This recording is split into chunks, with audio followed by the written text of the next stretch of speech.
Salut Twitch et salut YouTube, j'espère que ça va bien. Hop, on va ajuster ça. On se retrouve mercredi 20 mars 2024 pour parler un peu des actus jeux de société, des parties de la semaine et un peu de hors-jeu. Salut Punchboard, vous pouvez aller voir, c'est une chaîne Twitch et une chaîne YouTube qui fait le choix des interviews. J'ai regardé hier en bonne partie l'interview de Monsieur Guillaume. Et qui a souvent des vidéos assez intéressantes. Il avait reçu l'équipe de coups critiques, etc. Donc allez-y, c'est précédemment l'UDEMA que vous connaissez peut-être là-dessus. Donc voilà. Et salut à Kariat, et salut Ophélie, et salut également aux autres. Et salut donc YouTube si jamais vous regardez en replay. N'hésitez pas à partager tout ça. Et on va faire comme d'habitude. On va commencer par les actus et compagnie. Aujourd'hui, on fera une partie, ou plusieurs, parce que ça va très vite, de Take It Easy. Un très bon jeu que j'ai mis dans ma vidéo bilan 2023 parce qu'il est ressorti, sinon c'est un jeu de 83 qui a 30 ans. Et puis voilà. Après, dans le pas de jeu vidéo, dans le hors-jeu, il y aura un album et voilà. Je risque de parler un peu comme avec une patate chaude parce que j'ai tendance parfois sur certaines périodes à avoir des aftes, ce qui est très désagréable. Et là, j'en ai un juste sur le bout de la langue et c'est extrêmement déplaisant. Sachez-le. Sinon, quoi de beau, je sais plus. J'ai rien à vous dire de particulier. On va pouvoir passer aux actus et ça me reviendra au pire.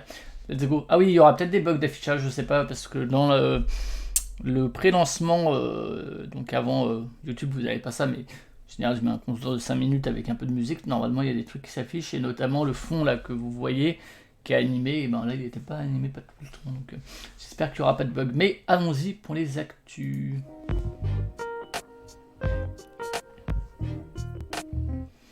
Alors comme d'habitude, on salue aussi les gens qui écoutent en podcast.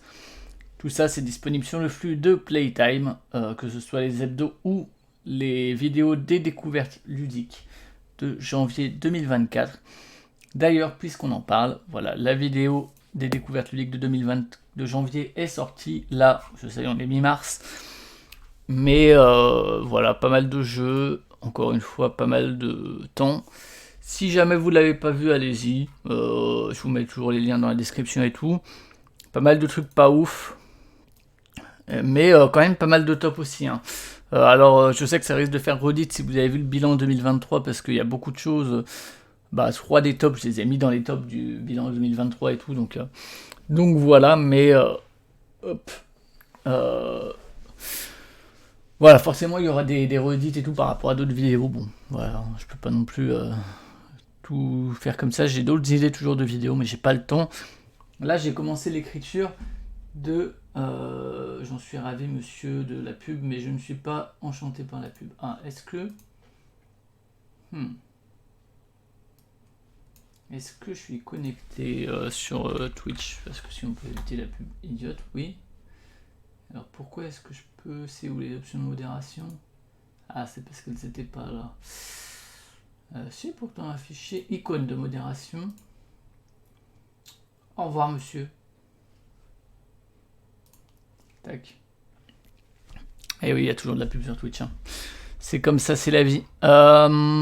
Donc je disais, ouais, voilà, ce format-là, j'ai commencé l'écriture de la vidéo de février, qui devrait arriver d'ici quelques temps, le temps que je finisse l'écriture, que j'enregistre, que je monte, tout ça.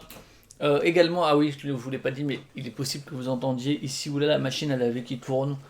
C'est possible. Quand elle va se mettre en mode Super Saiyan 4, peut-être que vous l'entendrez. Donc ça c'est arrivé, voilà, allez la voir si vous êtes curieux ou curieuse. Comme d'habitude, le petit point Buy Me a Coffee, c'est si vous avez trop d'argent, que vous savez pas qui le donner, vous pouvez aller faire un tour et donner un peu de thunes, c'est cool. Encore une fois, il n'y a aucune contrepartie ni en termes de contenu ni d'édito. C'est plus, voilà, vous trouvez que c'est bien.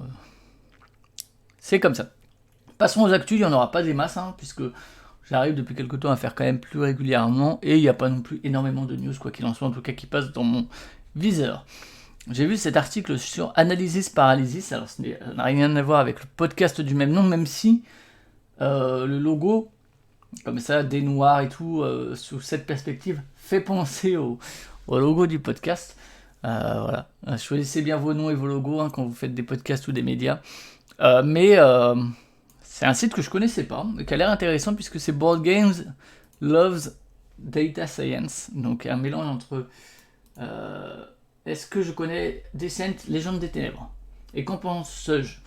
Je connais de nom, j'ai longtemps eu la boîte... Enfin, j'ai eu la boîte... Est-ce que je l'ai eu, cette boîte? Une boîte du début des années 2010, j'ai jamais joué. Je sais que j'ai des potes qui faisaient des campagnes et tout, d'ailleurs. C'est peut-être pas moi qui l'avais, c'est peut-être ce pote. Donc, je connais de nom, mais je ne connais pas de pratique. Ça a très bonne réputation, je pense que ça a peut-être un peu vieilli. Faut aimer le dungeon crawl, etc. Mais donc, ouais, Analysis Paris. Un angle intéressant qui, a priori, propose de mélanger de... Alors, je la connais encore moins, vois-tu. Désolé. Qui mélange donc l'amour du jeu de société et des chiffres. Donc les chiffres avec... moi, il y a cet article-là qui est venu sous mon radar. Et après, il y a... j'avoue que les autres articles m'enchantaient moins. Il y a genre la durée de partie de High Society, donc un jeu de Knezia. Très très belle illustration de Medusa Dollmaker, je crois. Et par contre, voilà, enfin, si vous aimez les chiffres, moi pour le coup, je suis vraiment genre nul en chiffres. Mais on pourrait se dire, bon bah voilà, c'est pas très intéressant, ça va être un How Long to Beat, mais en, en jeu de société, ce genre de titre. Le fait est que on se retrouve avec ça.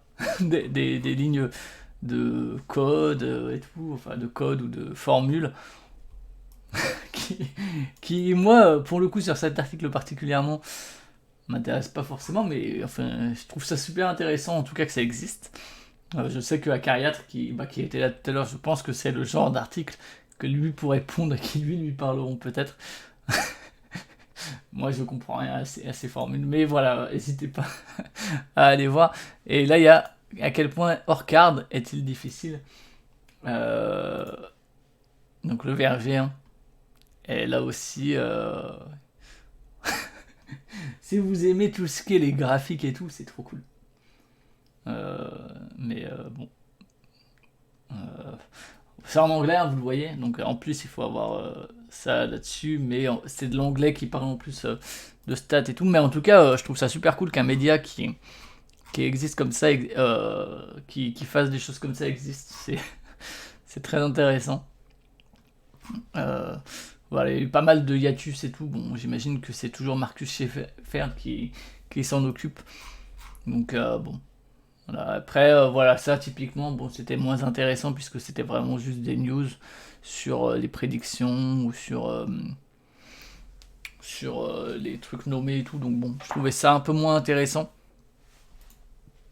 Les derniers articles là, c'est pas le genre de lecture que moi je vais avoir principalement, mais c'est très cool que ça existe. Et donc c'est l'article qui m'a mis Analysis Paralysis / recommend.games dans mon viseur, c'est celui-là, mesurer l'effet Shut Up and Sit Down. Donc Shut Up and Sit Down, on va vous montrer la chaîne, c'est un des plus gros médias américains et donc un des plus gros médias sur le jeu de société qui a plus de 400 000 abonnés, un média anglophone qui, avec Dice Tower ou avec Watch It Played, etc., c'est vraiment les gros producteur de contenu, sachant que moi je sais que Dice Tower je regarde par curiosité, mais j'aime très peu leur angle. Je trouve que c'est vraiment le niveau un peu zéro de la review.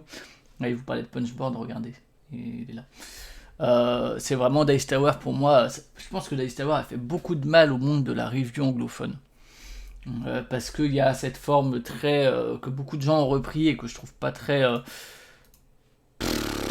je trouve que c'est vraiment le niveau zéro de la critique, quoi. C'est vraiment de la review, de la critique produit, quoi. De l'avis sur un produit plus que sur un jeu, etc. Là où Shut Up and Sit Down sont beaucoup plus intéressants. Donc là, c'est une vidéo qui a fait 325 000 vues sur John Company, qui dure 50 minutes. Je ne vais pas vous mentir, je ne l'ai pas encore regardé. Donc voilà, mais qui date d'il y a 3 mois. John Company, c'est pas non plus le jeu le plus populaire qui soit, enfin c'est quand même un jeu assez ardu, c'est un jeu qui a beaucoup de succès d'estime et tout, mais enfin voilà, très peu joué, mais 325 000 vues sur un jeu comme ça. Et alors Punchboard, vous en parlerez mieux du coup, Jérémy, parce que moi je ne m'intéresse pas du tout à tout ce qui est les chiffres, mais en gros, aujourd'hui, ce nombre d'abonnés est moins important que le nombre de vues par exemple, ou que certaines stats qu'on peut trouver dans les datas sur YouTube Studio. Aujourd'hui, le succès d'une chaîne YouTube se mesure assez peu à son nombre d'abonnés, mais plus au nombre de vues sur des vidéos, au taux d'engagement, au rapport sûrement entre les vues et le nombre d'abonnés, etc. J'imagine en tout cas. Nous, en France, il y a le passe-temps qui explose vraiment tout le reste. Il y a un monde de jeux aussi qui a 30 000. Voilà. Je disais que Dice Tower a fait beaucoup de mal au monde, aux médias anglophones, à mon sens. À mon sens, Trick Track, malgré tout ce qu'il a apporté, a fait entre guillemets aussi beaucoup de mal au monde médiatique francophone, parce que y a tout le monde qui est, et c'est pas par hasard que je parle de Trick Track alors que je viens de parler d'un monde de jeu. Ça a formaté un peu certaines créativités, malheureusement, à mon sens. Et donc l'article s'attarde beaucoup sur cette vidéo de John Company, pas que. Ouais, voilà, Punchboard, on parle souvent sur sa chaîne en disant bah moi voilà, ces abonnés-là, ils existent, mais c'est pas très pertinent de se baser sur il y a plus de 400 000 abonnés. Ça, c'est pas parce que quelqu'un a 400 000 abonnés qu'ils vont faire 300 000 vues sur John Company, quoi, typiquement. C'est autre chose qui explique le succès d'une vidéo comme ça sur John Company. Et donc, moi j'aime beaucoup Board Game Barrage aussi en termes de podcast anglophone, pour rester sur de la review, même s'ils font à la fois de la review et aussi des sujets un peu plus de fond. Shut Up and Sit Down sont plus dans de la review, mais de la review qui est à mon sens un peu plus proche de ce que moi j'ai comme image de la critique que ce que fait Dice Tower par exemple, quand bien même ça va dépendre. Et du coup, l'article se base là-dessus pour parler de, face à un média qui a une telle audience, quel effet ça a sur le monde du jeu de société. Alors, notamment, ce dont parle l'article, c'est moins, en fait, de les ventes, qui sont un élément qui vient après, entre guillemets, c'est-à-dire que c'est pas parce que un média va faire augmenter certaines datas sur Board Game Geek ou autre que ça va se transmettre en une augmentation des ventes. Ok, c'est deux choses différentes. Ça peut être lié. Corrélation, rappelez-vous, n'est pas causalité. Hein, ça, c'est quelque chose qu'il faut vous rappeler toujours. Il peut y avoir des corrélations, il peut y avoir des causalités, mais il peut y avoir l'un sans l'autre. Ok, vous pouvez dire ça en ASMR normalement. Au lit, ça marche très bien si vous dites comme ça. Corrélation n'est pas causalité. Ça peut marcher. Pour certaines personnes, en tout cas. Donc, là, ce sur quoi se base Shut Up and Sit Down, ce n'est pas les ventes. Gardez à l'esprit, parce qu'en fait, je me suis trompé quand j'ai fait l'annonce du live. Dans mon petit programme, j'ai mis l'influence de Shut Up and Sit Down sur les ventes. C'est pas vrai. C'est pas volontaire, hein, c'est pas pour ramener du monde. C'est juste une erreur de ma part. C'est sur le nombre de notes sur BGG. Ok ? Donc, c'est des choses différentes des ventes. Hein, parce que les gens qui vont mettre des notes sur BGG, déjà d'une, n'ont pas forcément acheté le jeu. Il y a plein de moyens de jouer à John Company en dehors de l'achat du jeu. On peut jouer avec des amis, on peut jouer en ligne, etc. On peut noter un jeu sans y jouer du tout. Salut Mops. Donc on peut tout à fait noter un jeu sans y jouer sur BGG. Il n'y a rien qui vérifie que tu as joué. Donc voilà, c'est pas les achats. Après, on peut extrapoler et faire des hypothèses, hein, qui ne sont basées sur aucun élément pour le coup, gardez-le à l'esprit, mais que peut-être que si ces nombres de notes augmentent, c'est qu'il y a une augmentation aussi du nombre de ventes. Il y a aussi certaines informations qui sont données par des éditeurs qui montrent qu'effectivement, suite à la publication d'une review chez Shut Up and Sit Down, notamment si elle est positive évidemment, il y a une explosion des ventes et des commandes. Voilà. Et donc à chaque fois on va avoir ce genre de petit graphique de le nombre de notes rapportées à certaines dates, avec la vidéo de Shut Up and Sit Down. Et donc on voit que sur John Company, donc, qui était quand même un jeu installé, qui a une certaine reconnaissance et tout, avant ça on était à 8750, il y a un petit boom, et après on retrouve un peu une courbe qui prend la suite de celle qui existait. Il y a d'autres jeux où c'est un peu plus prégnant. Alors, je vais pas revenir sur tout ce dont il parle, encore une fois c'est de la lecture en anglais, allez-y si vous êtes à l'aise, sinon vous faites les traductions, etc. Il y a plein de petites nuances et tout, donc c'est quand même un article assez sérieux de ce point de vue-là, qui évite de faire trop de raccourcis, j'ai l'impression en tout cas. Il parle notamment de Synthetic Control. Ok, alors, si on le traduit en français sur Wikipédia, la méthode à contrôle synthétique, qui sont des domaines donc, de statistiques, c'est de l'inférence causale, surtout utilisée dans les politiques publiques. Voilà, ok. Donc l'idée c'est de isoler l'effet d'une politique sur un élément.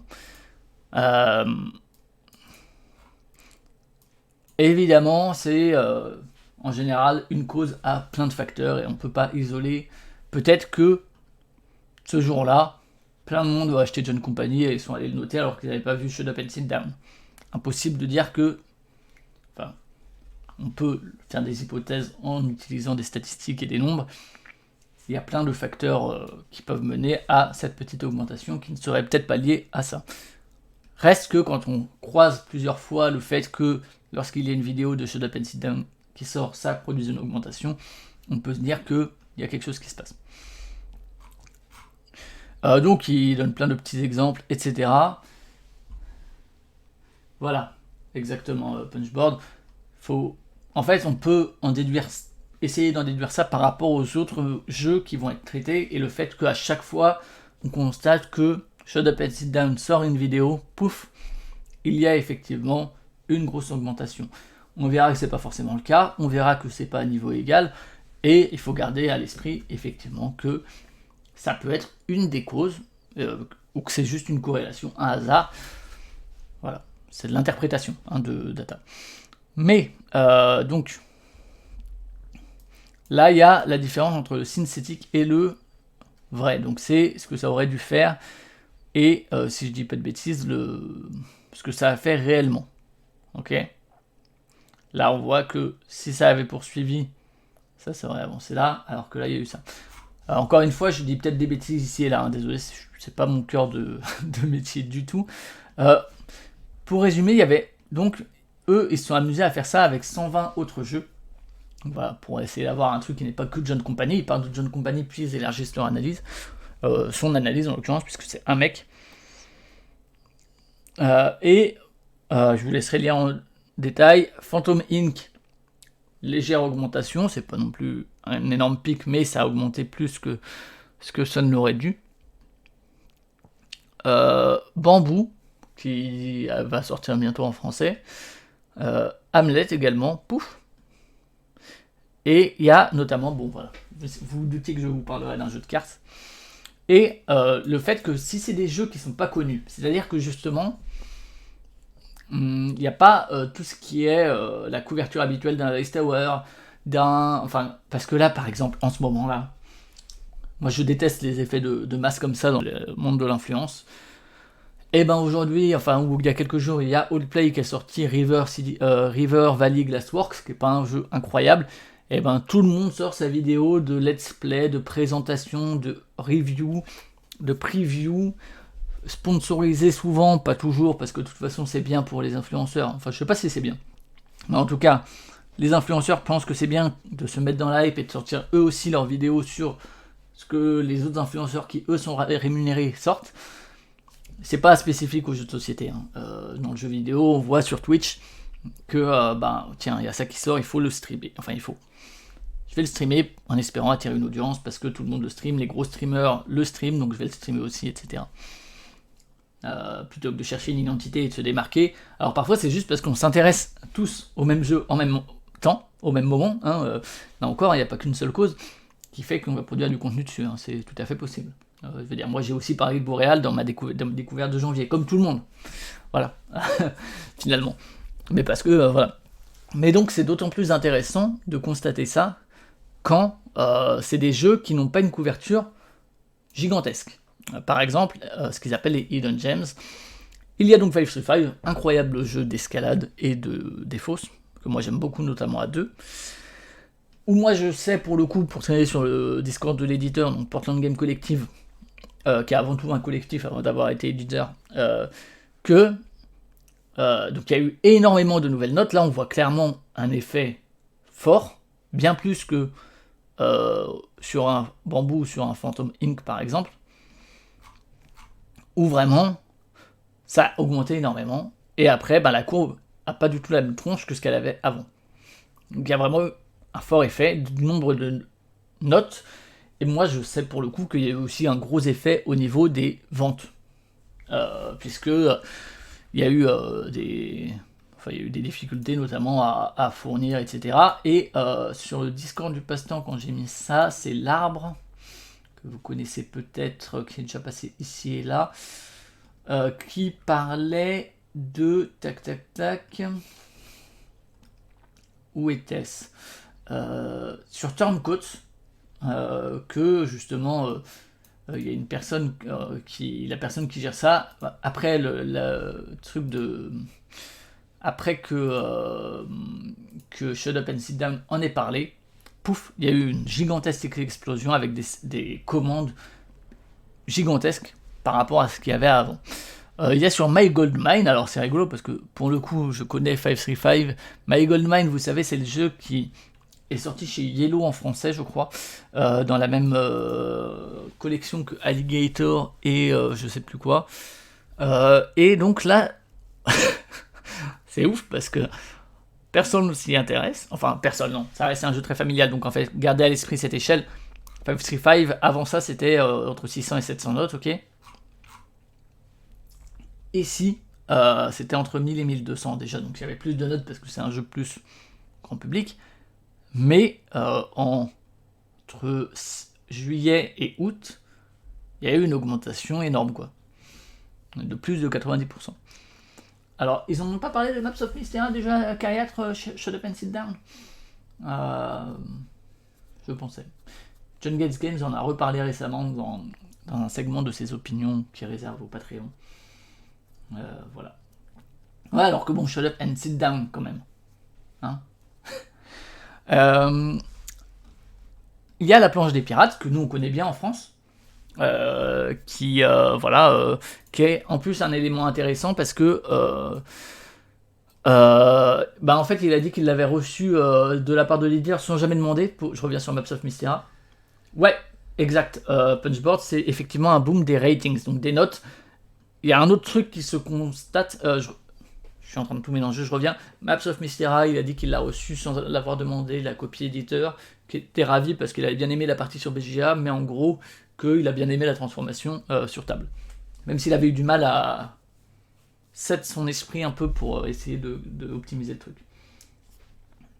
Ensuite, je reviens sur les notes. Donc c'est le nombre de notes. A priori, Timorage, c'est juste le nombre de notes, pas de bonnes notes.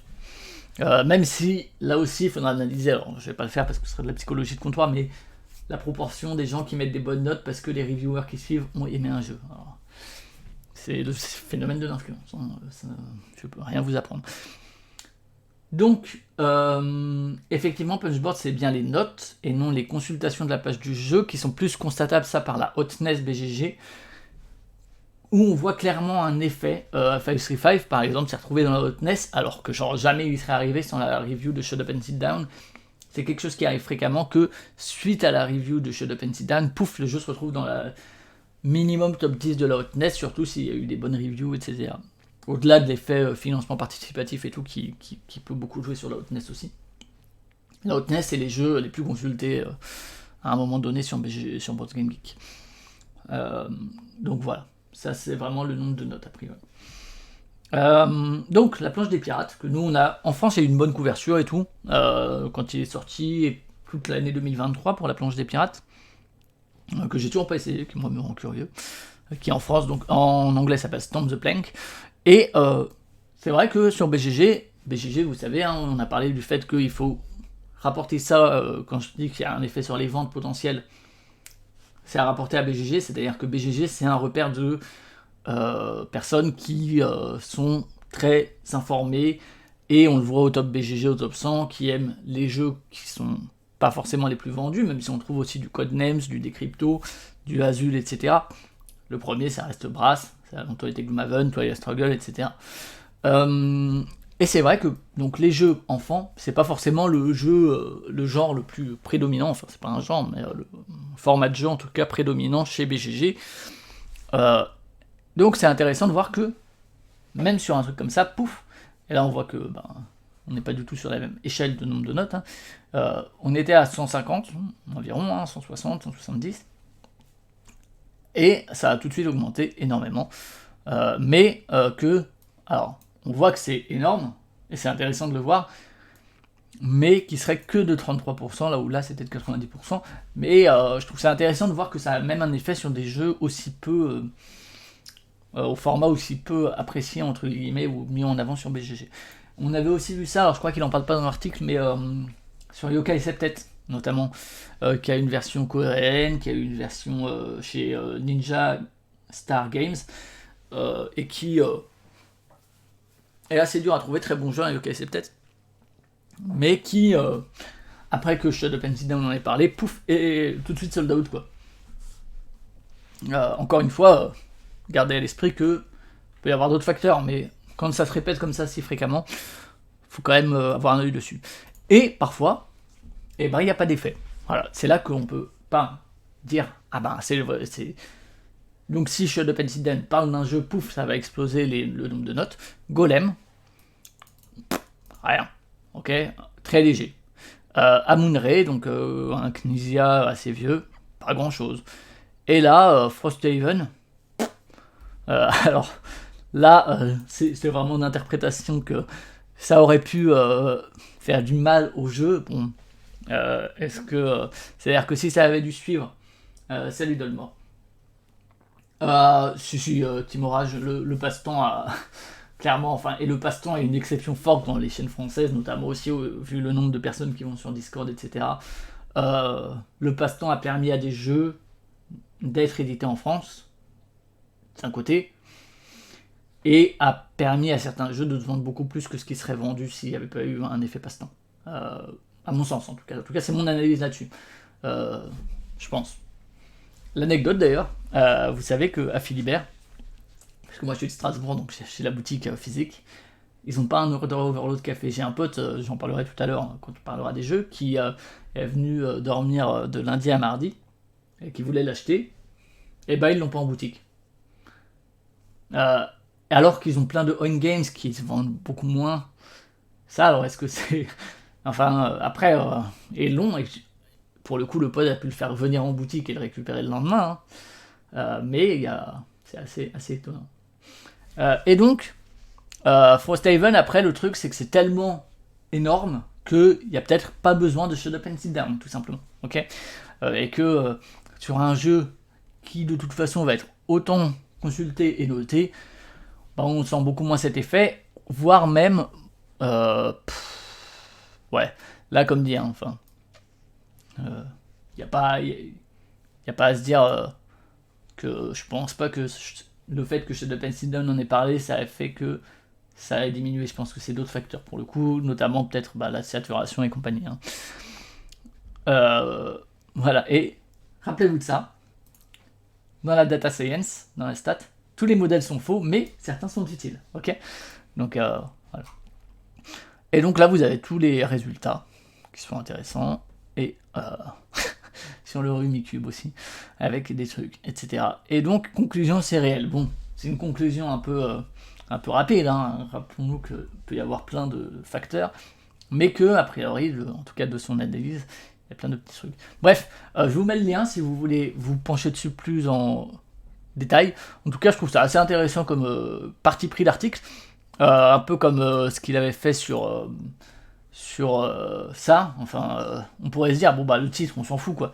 Et en fait, c'est un truc de 2000 mots où il y a des lignes de code et tout, et voilà.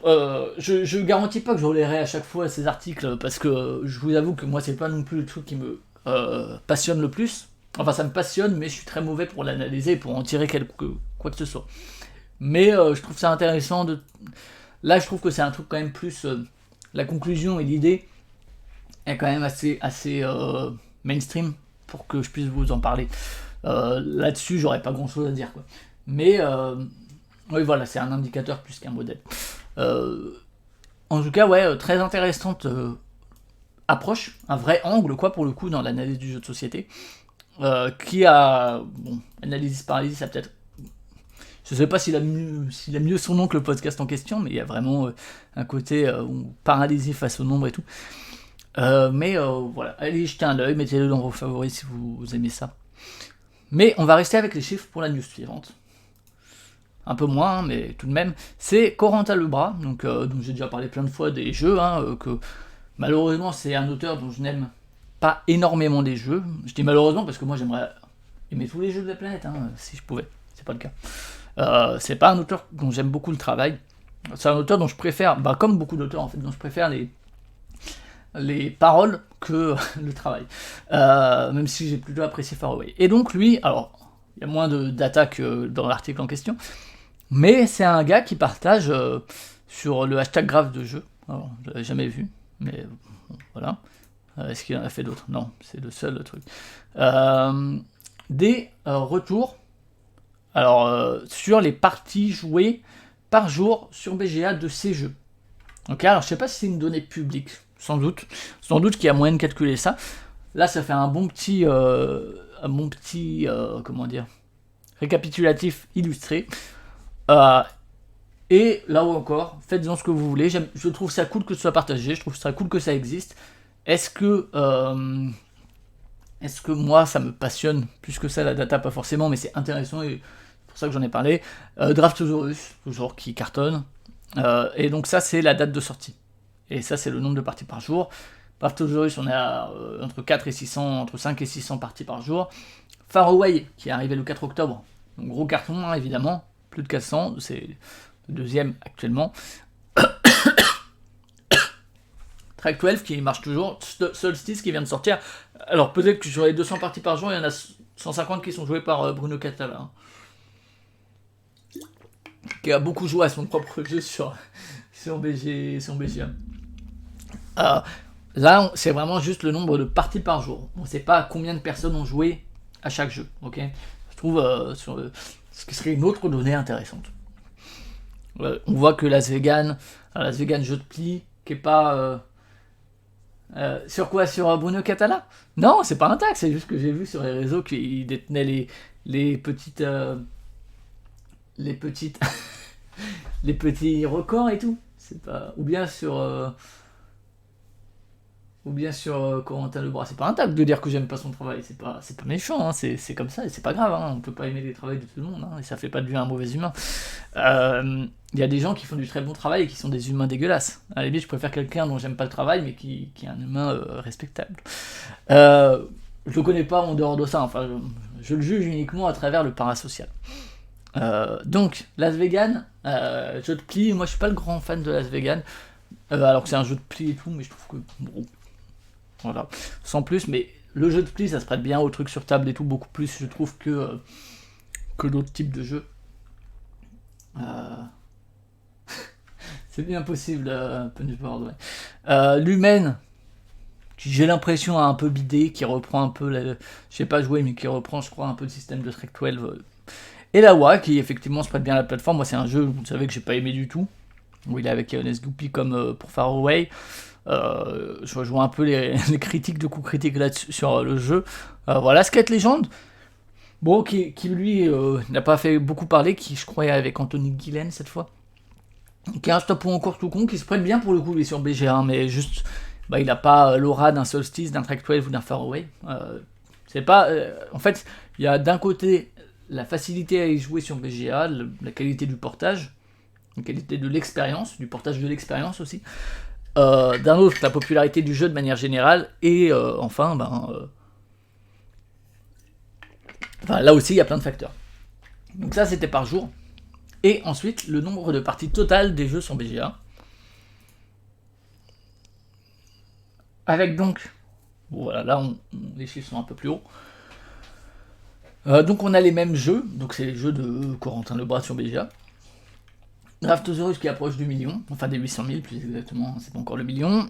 Trek 12 qui reste deuxième avec un peu moins de 400 000, mais Faraway qui a fait un gros démarrage, puisqu'il se prête très bien, qu'il y a beaucoup d'influence, qu'il a eu le prix initié, etc. Je sais pas si ces courbes sont tout à fait correctes vis-à-vis, enfin sûrement, hein, il a dû faire ça je ne sais où, mais voilà, bon. Moins de data qu'avant, mais je trouve ça quand même très intéressant toujours de partager ça de la part d'un auteur. On n'est pas obligé de le faire. Alors sans doute que ces data on peut les choper, hein. Enfin j'imagine en tout cas, mais voilà. Passons aux sorties d'avril. Toujours c'est avec l'agenda du passe-temps, avec leurs petites légendes, etc. Alors, un point avant ça quand même.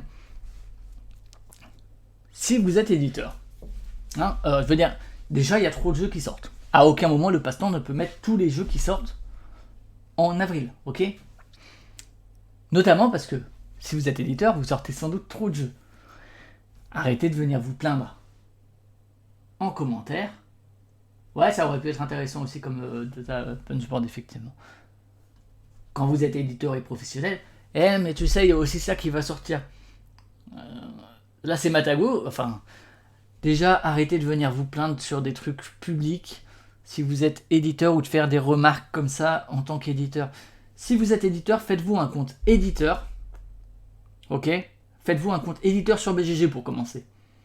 Pour mettre vos images. Plutôt que de laisser des personnes individuelles mettre les images, quand bien même elles appartiennent à l'entreprise un moment. Si elles changent d'entreprise, ça va être toujours ces personnes-là. Créez un fichu compte éditeur pour mettre vos images. Ok? D'une. Ensuite, ne venez pas sur des trucs publics de la part de personnes qui parlent de vos jeux, venir chouiner dire tu n'as pas compris mon jeu. Ou des trucs comme ça. Ou bien dire mais tu sais, il y a aussi ça qui sort, surtout quand vous êtes des habitués des retards. Surtout quand vous êtes des gens qui sortaient 3, 4, 5 jeux par semaine. Faites un effort, enfin. Évidemment qu'on va pas mettre tous vos jeux, quoi. Bref, c'est le petit coup de gueule sur effectivement les réactions toujours, que je trouve toujours, mais d'une... C'est, je crois, Atalia aussi qui était arrivé, enfin Cesare qui était venu dire oh j'aurais bien vu Marrakech, machin. Ok, soit. Enfin, bref.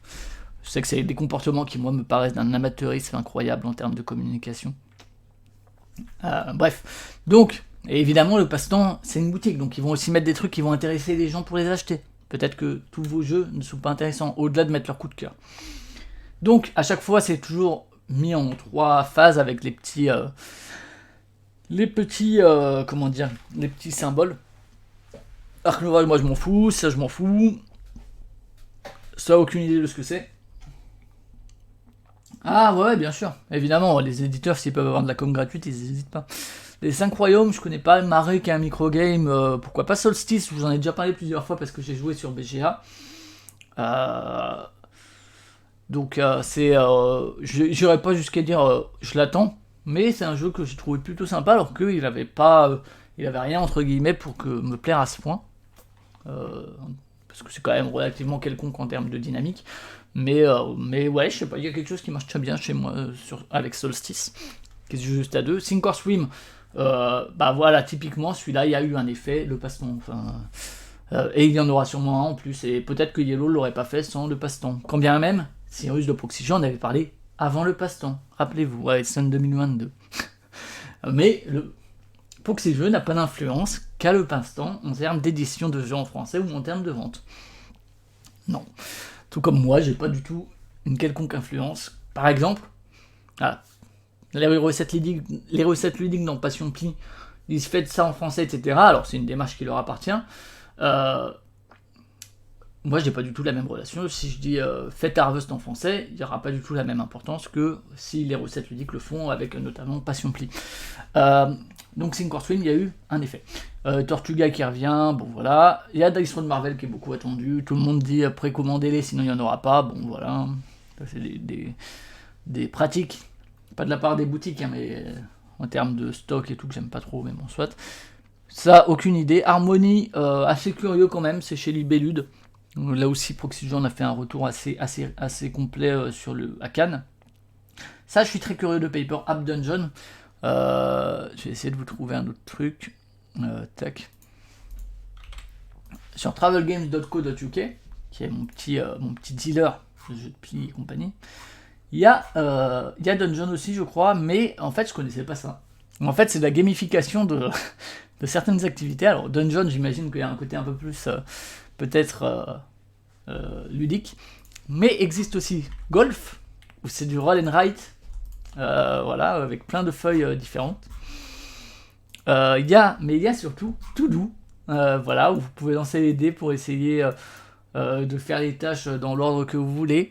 Si vous avez un 10, vous pouvez prendre une pause, des trucs comme ça. Je trouve ça rigolo, c'est vraiment de la gamification de trucs de développement personnel et de organisation des tâches, mais pourquoi pas. Et il y a aussi NutriTrack. Voilà. Là aussi, c'est plutôt sur la nutrition. Je trouve ça rigolo. Et donc, il y a Paper Up Dungeon qui va sortir en français. L'idée est drôle. Ça m'intéresse pas, mais enfin, peut-être que Dungeon sera plus intéressant. Celui sur le golf, ça va dépendre évidemment de trucs, mais. Ouais, les éditeurs préfèrent prévenir avant, ouais, je sais. Puerto Banana, aucune idée de ce que c'est. Pikit, je crois que les camarades y avaient joué, mais je sais plus ce qu'ils ont passé. Isaac, ça m'intéresse pas. Wonderlands Wars, je vous avoue que j'avais regardé à l'époque quand c'était en anglais. Je trouvais que la thématisation était un peu à côté de la plaque. Et que c'était peut-être un peu trop fat pour moi, pour ce que ça a en termes de scope. Bamboo, j'en ai parlé avant, je crois que c'est la fameuse boîte qui avait été traitée chez Shut Up and Sit Down. Ça, je connais pas. Ça, très curieux, hein, évidemment, de Jekyll and Hyde versus Scotland Yard, qui est donc une version coopérative. Chez Yellow Bamboo, c'est ça, ouais. Coopérative de Jekyll versus Hyde, où on va à deux, toujours, affronter Scotland Yard. Ça, j'ai vu des vidéos et tout, ça m'a l'air quand même moins brillant que Jekyll versus Hyde en termes de thématisation et de ressenti de jeu vis-à-vis de ce thème. J'en reste très curieux. L'ombre du Kraken, je crois qu'il y a eu pas mal de trucs assez... Bah ouais, hein, évidemment. Après, les propositions peuvent être intéressantes, et même si elles sont pas bonnes, elles peuvent être quand même intéressantes. Et voilà. Savernake Forest, je crois que j'en avais vu aussi des trucs à l'époque. Une BD, le Serpentaire, je connais pas. Monumental, on s'en fout. Ah oui, bon, je me foutais déjà du jeu de base. Ça, j'avoue que Next Station Tokyo m'a un peu vacciné. Je trouvais de London plutôt malin, et je trouve qu'avec Tokyo, ils ont pas su forcément se réinventer, quand bien même ils ont modifié quelques trucs. Bon, voilà, Paris, j'ai l'impression qu'on arrive sur des dérivés un peu... Voilà, Pampero, ça avait l'air pas inintéressant. Très fat, un peu dans l'école Lacerda du game design avec Yano Tool au visuel. Bon, c'est pas ce que je préfère comme jeu, mais voilà. Robotrick, voilà, ça je suis ravi, hein, évidemment, de voir les petits cœurs sur des jeux de pli. Robotrick, excellent jeu à 3 uniquement, mais en fait à 4 parce qu'on joue avec le robot qui s'appelle Parik. On pourrait penser que c'est Robotrick, mais c'est merde, comment il s'appelle? Domi? Non, Domi c'est l'auteur, je sais plus. Le robot a un nom. Excellent jeu, hein, je vous en ai déjà parlé plein de fois. Bon, voilà. Là encore, hein, c'est pas grâce à moi qu'il arrive en français. Hein. Je pense pas que ce soit Explored qui soit venu sur mes vidéos et qui se soit dit. Je pense que par exemple, First Player en a aussi parlé, il a eu beaucoup plus d'impact que moi sur le fait que les gens peut-être connaissent Robotrick avant qu'il soit localisé en français. Trekking Through History, je vous en avais aussi parlé. C'est un jeu assez classique dans ses sentiments de jeu, avec une édition un peu, vous savez, tapis en néoprène, blablabla et tout, plein de plastique un peu nulos. Mais c'est un jeu méga bien calibré, hein. Je parlais de scope pour je sais plus quel jeu plus tôt. Je sais plus c'était lequel, peu importe. Wonderlands War, bah là je trouve qu'il y a une grande maîtrise du calibrage du jeu et des sentiments ressentis par rapport au rythme du jeu et tout, notamment à deux. C'est un jeu que j'aime plutôt, qui a pourtant pas grand chose, mais j'arrive quand même à le garder dans ma vidéo. Un peu comme Solstice finalement, c'est des jeux qui ont rien pour me plaire mais qui arrivent à me convaincre. Donc voilà, pas mal de petites choses. Je crois qu'il y a aussi peut-être War Travelers, non, qui doit arriver? Ou pas encore? Peut-être que ce sera en mai. Un jeu de l'auteur de Decrypto, qui me rend un peu curieux, même si je suis pas sûr que ça atteindra sans doute pas le brio de Decrypto. Mais...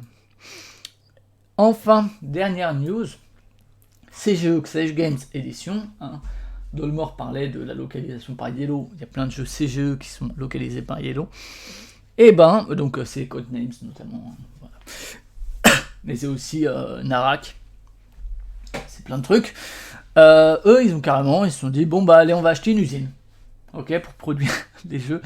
Donc c'est Ils sont à 30 minutes du siège de Prague. Et du coup, Ludofact va rester copropriétaire. Facility, je sais pas si c'est exactement usine. Je sais pas si vous avez une meilleure traduction. Est-ce que c'est plutôt Factory, usine, je sais pas. Donc qui font Orion Skirton, qui font du jeu de plateau et du puzzle.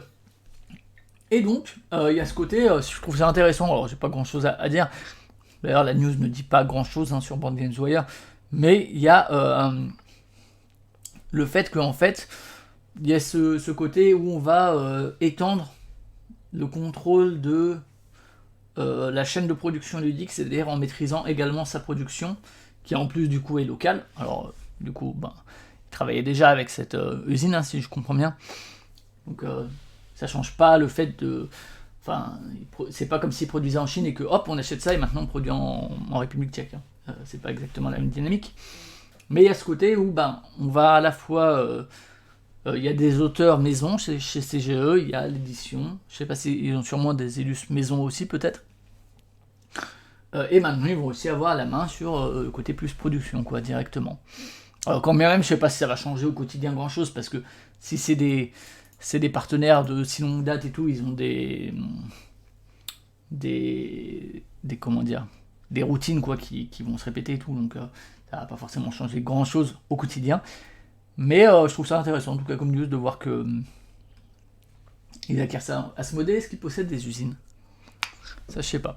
Il parle aussi de voilà, évidemment ils communiquent sur le fait qu'ils utilisaient le Rewood là sur Kutnaora, donc ce côté où on n'utilise pas du plastique et compagnie.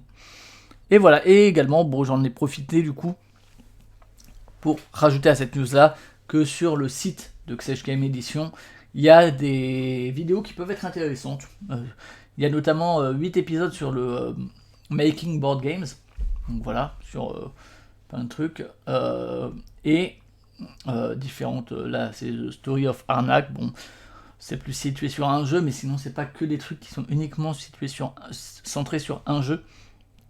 C'est le cas aussi sur Codenames, etc. Mais voilà, là, ça va être de Tolkien Alchemists, des trucs comme ça, donc c'est toujours intéressant. Ouais, à voir Dolmore, effectivement.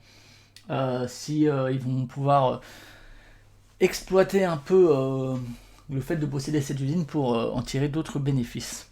Ouais, en tout cas, je trouve ça. Voilà, j'avais ça. Alors.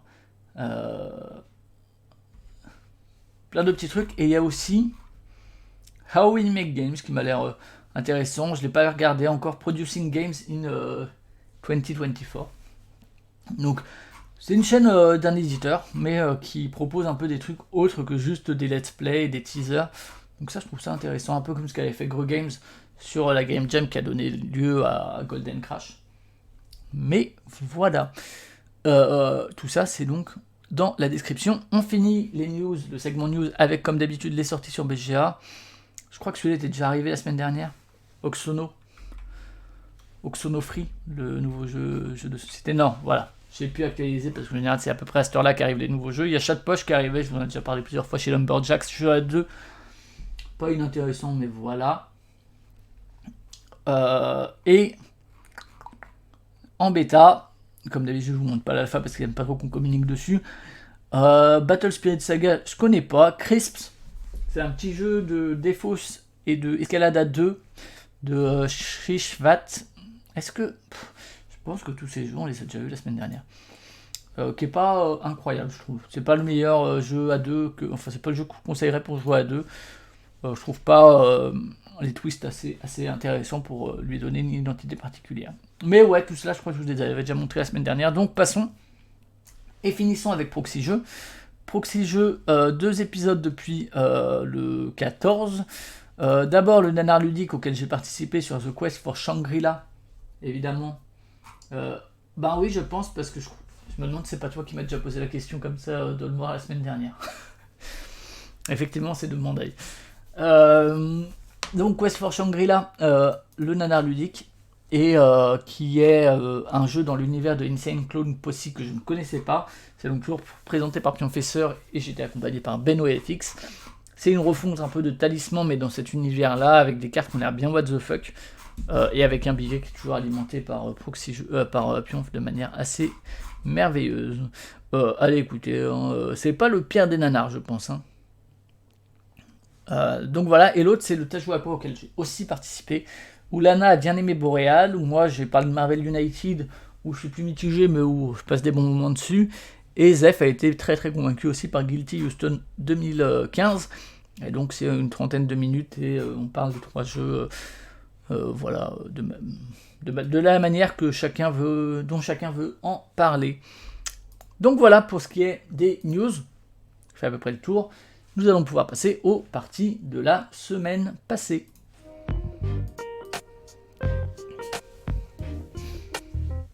Alors, qu'est-ce qu'il y a de beau? Comme d'habitude, je passe assez rapidement sur ceux que vous connaissez. Bon, tout ça, j'en avais déjà parlé. Donc, The Bramble, c'est la partie que j'ai fait ici. J'en parlerai dans la vidéo des découvertes de février notamment. Allez voir la vidéo de la semaine dernière si vous voulez avoir la partie solo, qui brille plus par ses visuels et tout que par son système à mon goût et par...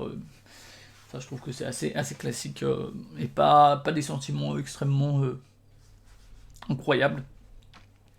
Crisps, du coup, j'en avais pas parlé peut-être. Crisp, donc jeu de défausse à 2 de... Bon, dans le doute, je vais le refaire, de Shrishbat. Qui se joue en 3 manches maximum gagnantes. Enfin, 3 manches gagnantes. Et uniquement à 2. Et où donc, bah voilà, on est vraiment dans du assez classique. Jeu de défausse escalade. Le but, c'est de se vider de sa main en faisant des combinaisons qui peuvent être des suites, qui peuvent être des paires, des suites de paires également.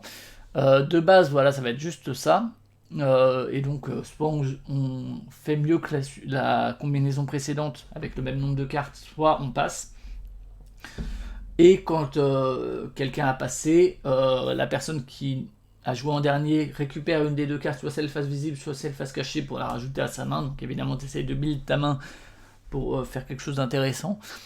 L'autre prend la carte qui n'a pas été prise, donc par exemple j'ai gagné le pli entre guillemets, je prends la carte face visible, mon adversaire prend la carte face cachée, et vice versa, si j'avais pris la carte face cachée, il ou elle aurait pris la carte face visible. Il y a juste un autre twist, c'est que il n'y a pas de valet, donc ça passe du 10 à la reine, et la reine c'est la plus forte, donc on ne peut pas l'inclure dans une suite la reine, il y a quelques variantes etc, mais bon voilà, et en gros... il y a des combinaisons spéciales, des espèces de bombes un peu comme on les appelle, qui peuvent se jouer que s'il y a une reine qui a été jouée dans la combinaison précédente. Voilà.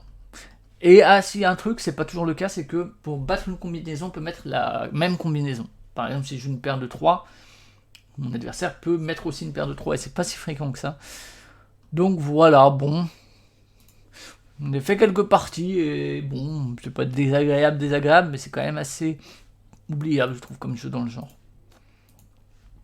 J'ai un peu rejoué au Schnapson cette semaine, c'est incroyable. J'ai joué avec Cyrus à Coffee Rush, je voulais le montrer. Vous savez, j'en ai déjà dit du mal la semaine dernière ou la semaine d'avant, après une expérience physique. Là, on a joué sur Tabletop.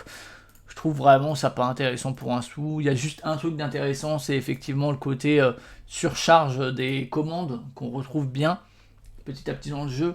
Sinon, c'est vraiment très oubliable à tous les niveaux, vraiment très nul. Je trouve. Yokai, c'est peut-être j'ai rejoué. Alors, j'ai continué à jouer à Match of the Century pour préparer un jeu du mois. Mettant pas plus dessus que ça, vous écouterez l'épisode de Proxy Jeux qui en parle. J'ai joué à Dog Poker. Dog Poker, ce petit jeu tout choupi, avec, alors là vous n'avez pas toutes les images, hein. Et je crois pas que j'ai le jeu juste là, mais il faut imaginer qu'il y a plein de cartes très mignonnes. Et donc le principe c'est un jeu de draft. Alors on a joué à 2, alors honnêtement ça se joue sans doute beaucoup mieux à 3 ou 4, puisque c'est un jeu de draft, là on draft avec des joueurs ou joueuses fictifs ou fictives, et en gros c'est très aléatoire. Et donc c'est un jeu où on va s'arrêter jusqu'à ce qu'on arrive à X points je crois, ou jusqu'à ce qu'on ait fait chacun une manche, ou je sais plus quoi, peut-être 4 manches, peu importe. La manière dont ça fonctionne, c'est que à chaque fois on va, chaque personne, donc idéalement 4, va choisir une carte de scoring qui va dire toutes les cartes X vont apporter tant de points, et puis toutes les paires de A et de B vont apporter X points. Donc évidemment, on va connaître une des 4 trucs de scoring de la manche. On va les mélanger, donc on ne sait pas à quel moment ils vont apparaître, mais voilà.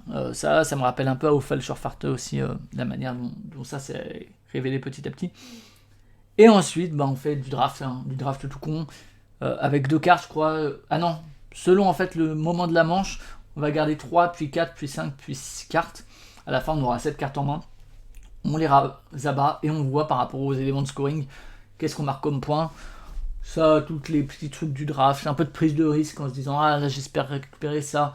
Si t'as un peu de mémoire, tu sais ce qui peut revenir. Moi j'en ai pas, donc voilà. Sachant qu'en plus, quand tu joues à 2, il y a quand même 2 éléments complètement aléatoires puisque tu gardes. Enfin bref, faut passer les détails, mais c'est pas à 2, c'est sans doute pas la meilleure des configs. C'est illustré par Saeb Bepou, c'est magnifique. Kaya Milano, c'est le mec qui a fait Trio / Nana, hein, donc voilà. C'est ça qui a fait que moi je suis tombé dessus. Il avait aussi fait 4 poker avant. Il a fait plein d'autres jeux. Mais voilà, on ne connaît que Trio. Celui-là est a priori un peu dans le même genre, mais pas trop. La description, je vous avoue qu'elle est hyper incompréhensible pour moi. Mais je crois que c'est pas le même système du tout. Donc bon, à voir à 4, ça reste assez peu mémorable, je pense. Qu'est-ce que j'ai fait? On a rejoué à Just One parce qu'on y a joué récemment, c'est toujours aussi cool. Strike, toujours un des meilleurs jeux de la planète pour moi. On a refait des parties, on les a enchaînées. C'est toujours trop cool en termes de sensations, de suspense, de retournement de situation, c'est incroyable. Momalin, on y a joué, on a fait des scores vraiment très très mauvais. Je pense pas qu'on ait déjà fait des scores aussi mauvais que ça. 6 points, c'est vraiment pas beaucoup. Mais c'est parce que les camarades découvraient et avaient peut-être un peu de mal avec le système de... Il n'y a pas de tour de jeu, tu joues tout le temps, que tu sois en termes de producteur d'indices ou en termes de proposition de solutions. C'est quand même assez particulier en termes de... Les gens ont plus l'habitude de jouer à un jeu où tu as un ordre du tour. Voilà. Magic Trick, ok, c'est peut-être je passe dessus. Matching for You, que j'ai aussi découvert à 2. Alors j'imagine que là aussi c'est mieux à 3 parce que là aussi à 2 tu fais une personne. J'ai pas joué à Marshmallow Test de Team Orage, qui est une refonte, une revisite de Voodoo Prince, mais j'ai pas joué non plus à Voodoo Prince. Mais je le possède, il est là-bas, mais j'y ai encore jamais joué. Donc celui-là 2-3, mais franchement ça doit être beaucoup mieux à 3 parce qu'à 2, donc tu as une personne fictive qui va jouer de manière random. Donc très peu d'intérêt. Le thème c'est que tu te prépares pour un date. Donc tu vas essayer alors, très très archétypal. Salut à Cariatre. Sous la couette. Eh ben dis donc. Bon travail. Et donc voilà, très très archétypal en termes de représentation et tout. C'est un may follow, donc on est un peu à la Brian Bowe, on n'est pas du tout obligé de suivre à la couleur, mais comme vous le voyez, chaque couleur, alors après une partie et demie, je vous avoue que j'ai pas du tout fait gaffe trop à ça. Les valeurs, voilà, les couleurs ont certaines valeurs et un certain nombre de cartes qui va changer selon la couleur. Et avec des cartes blanches qui ont quelques pouvoirs. Mais donc si je joue le 12 bleu, tu peux tout à fait jouer le 18 rose et le dernier peut jouer le 23 jaune. C'est quand même la carte la plus forte à la couleur demandée qui va gagner, sauf exception. Donc en gros là ce serait le 12 bleu qui gagnerait. Et après c'est par ordre des valeurs. Et qu'est-ce que ça sert de gagner? Ça sert à gagner une carte date qui est là. Alors là on voit que ça rapporte 2 points et une paire de chaussures, 4 points et un sac, mais il y en a beaucoup qui sont des points négatifs et qui est donc plus du trick avoidance qu'on veut pas gagner. Et enfin, donc ça va rapporter ou faire perdre des points en fin de partie évidemment. La plupart des points va quand même venir de systèmes de collection, assez con. C'est-à-dire que là, plus tu as de sacs et plus ça rapportera. Les chaussures, si tu as des paires, c'est des points. Si tu as des chaussures isolées, ça t'en fait perdre. Les nanas, si tu n'en as aucune, c'est 0, c'est moins 10 points. Si tu en as une, c'est 0 points. Si tu en as 2 ou plus, tu perds 5 points. Je vous avoue que je sais pas trop quoi faire du thème, parce que c'est assez original le côté je prépare mon date, d'autant que en fait ça c'est les personnages qui préparent leur date, c'est pas les personnes que tu essaies de date je crois. Mais du coup je comprends pas trop l'idée de si t'en as 2 tu perds des points, bref. C'est pas non plus, dans les may follow comme ça, je préfère largement un Brian Boru, un Shamans. En plus, là, j'ai joué à 2, qui est sans doute vraiment pas la configuration idéale, parce que du coup, le troisième, bon, on tire une carte au pif, et puis voilà. Pas très intéressant. On a rejoué à Montmalin, parce qu'on avait un peu le somme quand même de ça. Donc on s'est dit, à 2 quand même, on fait mieux. C'est pas les meilleurs scores qu'on ait fait, mais c'est quand même mieux. Take It Easy, on y jouera tout à l'heure. J'ai découvert Jérémy, donc. Il est venu lundi soir, parce qu'on était en grève tous les deux. Et lundi soir, on est allé manger un burger, on a fait un quiz de culture générale où on a gagné. On était première équipe sur 11. Et voilà, on a gagné un menu pour une prochaine fois. C'est le moins de flex. Mon flex est en cette limite que, honnêtement, c'est surtout grâce à Jérémy qu'on a gagné. Faut bien le dire. Et donc, il est resté après le soir, puisque lui, il est plus du sud de l'Alsace. Et le matin, on a joué à ça. Que j'avais vu des camarades jouer lors d'une soirée jeu qui m'intriguait pas mal, c'est Mega City Oceania, qui est sorti en 2019. J'ai réécouté ce qu'on avait dit Proxy Jeux après y avoir joué, j'aime bien faire ça en général. Quand je découvre un jeu, je me dis tiens, est-ce que Proxy Jeux en avait parlé, qu'est-ce qu'ils en avaient dit, et je suis assez d'accord avec la conclusion qu'ils avaient fait, c'était un essai à Cannes. Disons que ce qui est le mieux, enfin c'est un jeu qui a pas mal de charme, notamment par ses visuels, en fait, bon c'est tout du plastique, ça c'est un peu dommage. Qui ont différents matériaux, et en gros c'est un jeu où on va construire des bâtiments pour faire une ville, pour essayer de remplir des contrats qui vont apporter certaines contraintes de taille, de nombre d'éléments, parfois de matière à utiliser, donc le gris c'est du béton, le noir c'est de l'acier, le transparent c'est du verre, et qui vont rapporter un certain nombre de points. Toute cette partie-là, cette partie de contrat et de comment on marque des points est pas très intéressante. Il y a aussi une question de essayer d'être près des parcs qui ont des monuments pour marquer des points. Ça c'est vraiment du vu et revu, c'est vraiment pas ça qui fait briller le jeu. Il y a aussi la diversité, si t'arrives à faire des contrats de toutes les couleurs, ou bien si t'es majoritaire dans les contrats de telle ou telle couleur, c'est vraiment pas très intéressant. Le côté adresse, moi j'aime beaucoup parce que évidemment, alors c'est pas un jeu qui pousse à prendre tant de risques que ça, sauf si tu vises vraiment le plus haut bâtiment, mais sinon, franchement, la plupart des contraintes sont gentillets. Ouais, Lose, il va arriver chez Yellow, pour le coup, ça, c'est sûr. Gummitrix, je n'avais pas entendu parler. Yokai Septet, j'ai entendu plusieurs fois parler de une VF, mais j'arrive pas du tout à savoir d'où vient cette info, mais j'en ai déjà entendu parler. Il y a Orom qui va arriver chez Gigamic, de chez Shbat justement, qui est un must not follow, et Robotrick qui va arriver là très bientôt, courant avril, qui est très bien. Est-ce qu'il y a d'autres infos? Non, mais bon, moi je fais pas ça pour que les gens le fassent, mais s'ils le font, c'est cool. Si ça peut donner des idées aux gens. Nokosudice, écoute, je sais pas. Je sais pas s'il va arriver à un de ces quatre, parce que pour le coup, en termes de prod, c'est pas juste un jeu de cartes, quoi. Donc aucune idée. Mais Nokosudice, si vous le voulez, maintenant il est possible de l'importer de manière relativement aisée. Je veux dire, il est ressorti l'année dernière, depuis fin novembre dernier. Si vous avez des potes qui vont au Japon, ou si vous avez moyen de le faire importer, ça se trouve plus facilement qu'il y a un an. Donc voilà.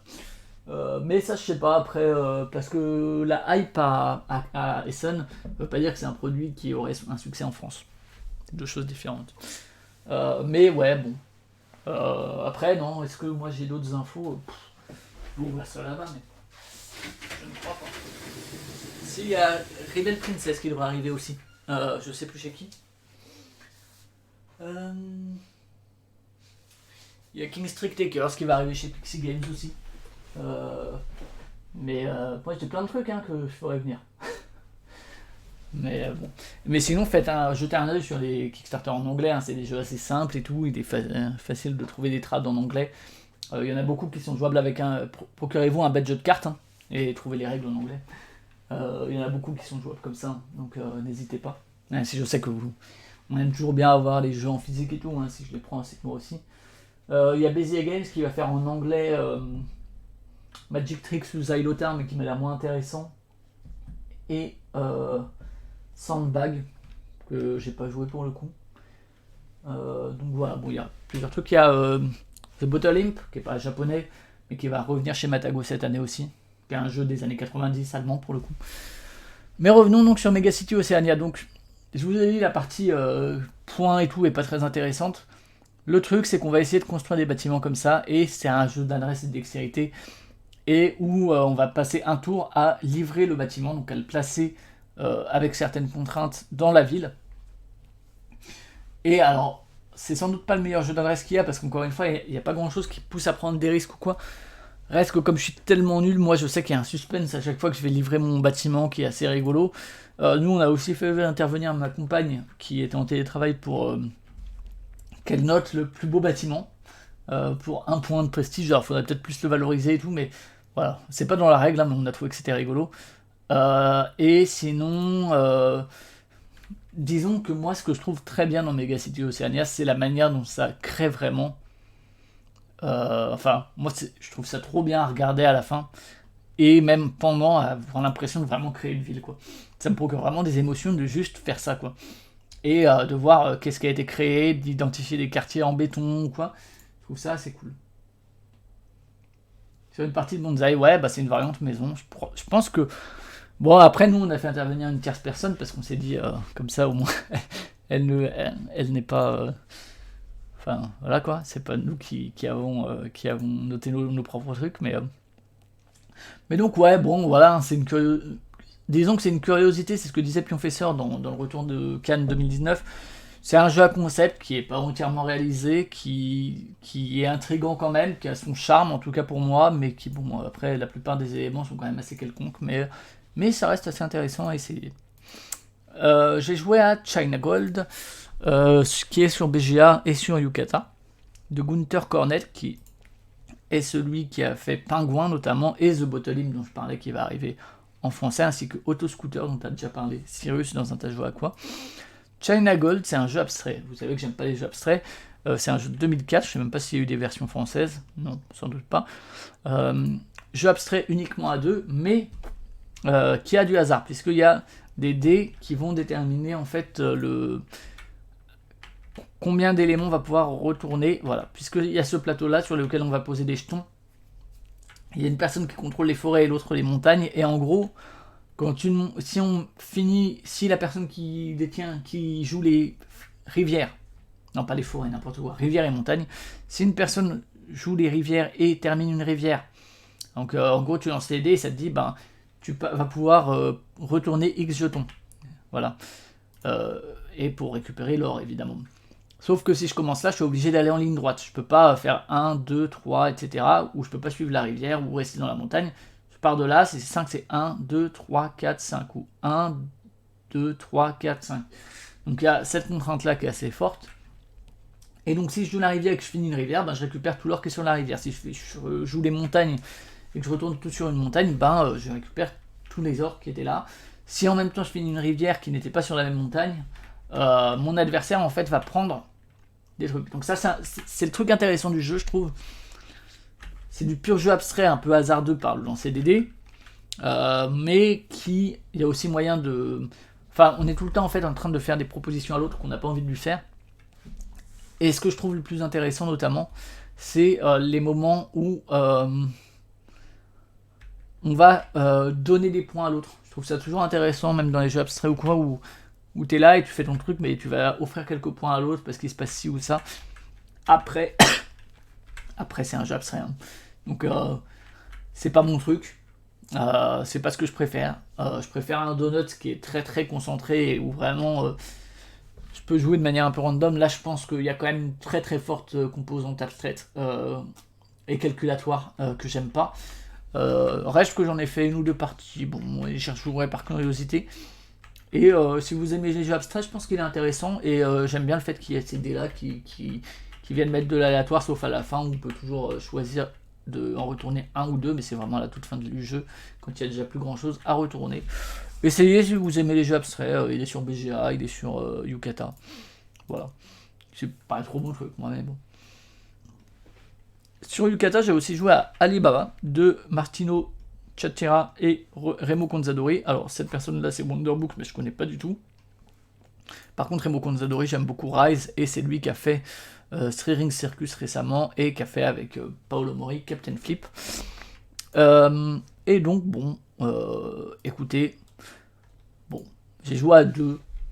Peut-être que c'est mieux à plus.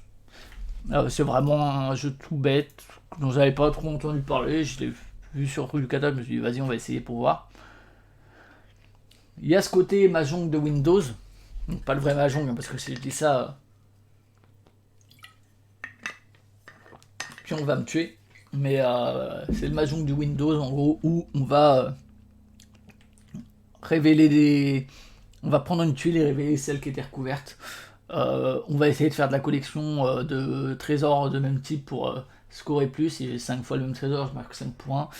Et selon la couleur de la tuile, je vais faire un pouvoir qui va être soit récupérer une tuile adjacente, soit gagner 5 points, soit gagner 2 points par tuile révélée, soit piquer une tuile à un adversaire et lui en donner, etc. Bon. C'est assez peu intéressant, hein. J'avoue, Rainbow Kunzadori, je le préfère sur Rise ou sur Captain Flip. Alors peut-être que c'est mieux à 4 ou à 3, je sais pas, je joue à 2 et... Alors sur A2, il conseille de jouer sur un plus petit plateau, effectivement, pour que la partie soit un peu moins longue. Ça rend pas le jeu plus intéressant que ça, c'est vraiment des trucs assez classiques en termes de sentiments. Je peux trouver ça très très marquant, Ali Baba. Et voilà, pour ce qui est des découvertes de la semaine. N'hésitez pas dans les commentaires à me dire ce qui vous a marqué cette semaine. Moi, si je devais retenir un jeu, il y a quand même celui-là que j'ai trouvé intéressant. Pas incroyable et assez peu marquant, mais quand même, effectivement, j'ai plaisir à construire cette ville. Bon, Strike, mais Strike, dès que j'y joue, c'est le jeu de la semaine. Non, j'ai rien découvert quand même de marquant. Parce que ça, c'était quand même pas fou à 2, Matching for You, pareil. Voilà, bon. Vous avez sûrement joué à des choses mieux que moi. Bon, j'ai joué à des trucs très bien. Captain Flip, c'est toujours du gros banger, hein, mais... voilà, je vous propose que on passe au hors-jeu.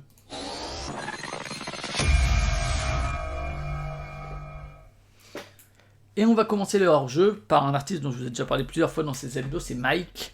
Mike, rappeur américain, qui est un pote de Earl Sweatshirt, qui est encore Earl Sweatshirt en featuring sur le 4ème titre. Ici, il est avec Tony Seltzer, qui est aussi américain, mais que je ne connaissais pas du tout, qui a fait a priori un album avec Wiki, qui est un rappeur que j'aime bien aussi.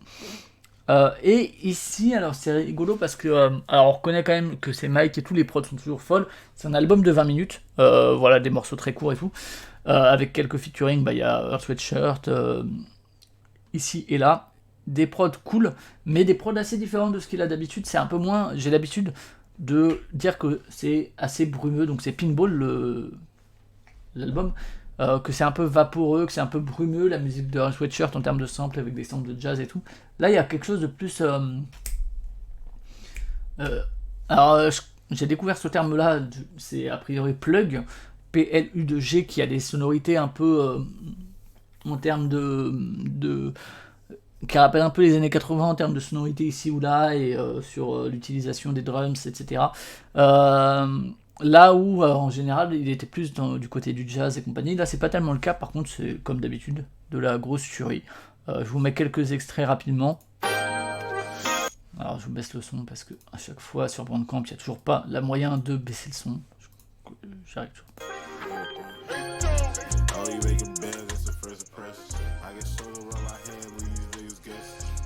Donc, vous voyez, là, c'est un morceau d'une minute 26. Hein.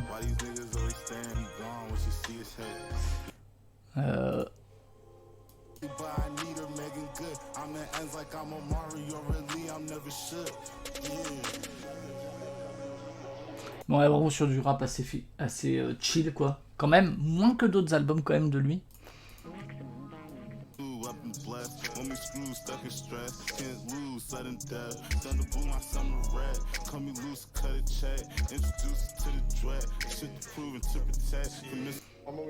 Évidemment, il y a toujours erreur là.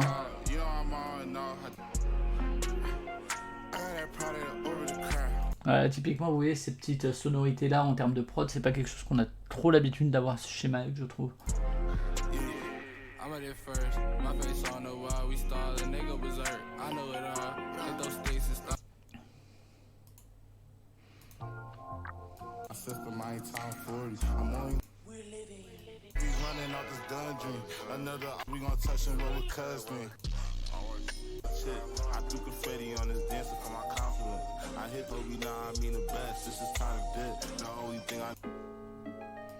Talking cause he would lead a hustle. I be arguing for the plug, I be weeded up.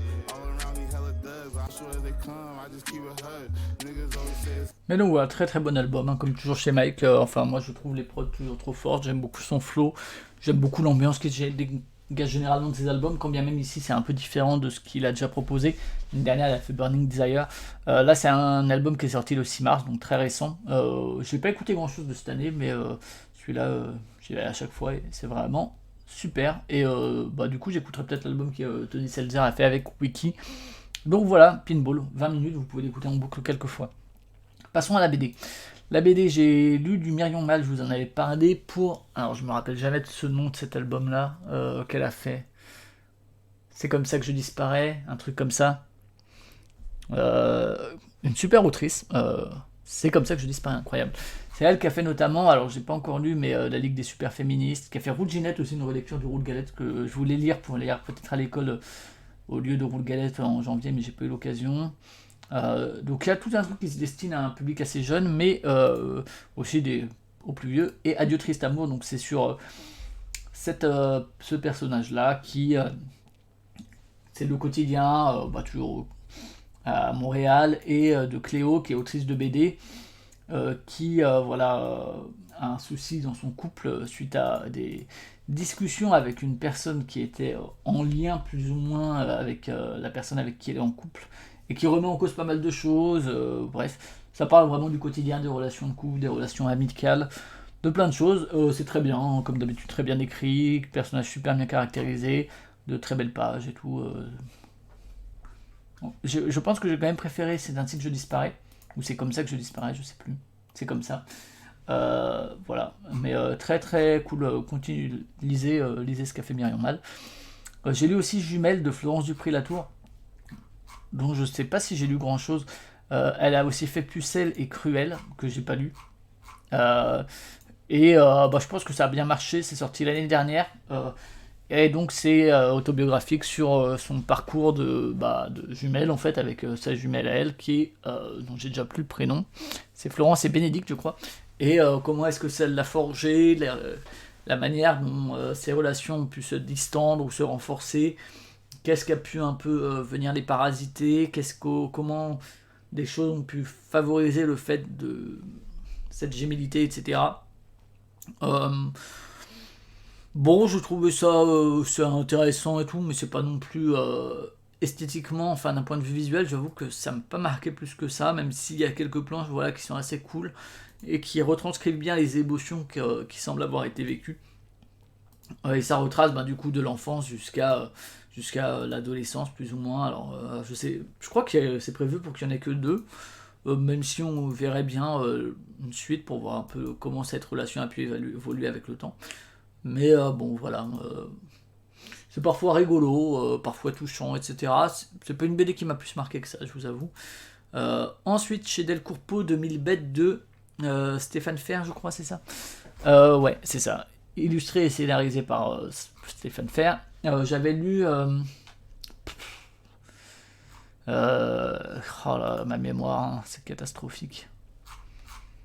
J'avais lu quand le cirque est venu, ça c'était pas mal. C'est lui qui a fait Axolot que j'ai jamais lu, qui a fait Morgane que j'ai pas lu non plus, et il a fait un autre truc donc ailleurs. C'est pas chez Delcourt l'autre ? Bah non. Je vous en ai parlé il y a quelque temps. Je sais plus. Ma mémoire.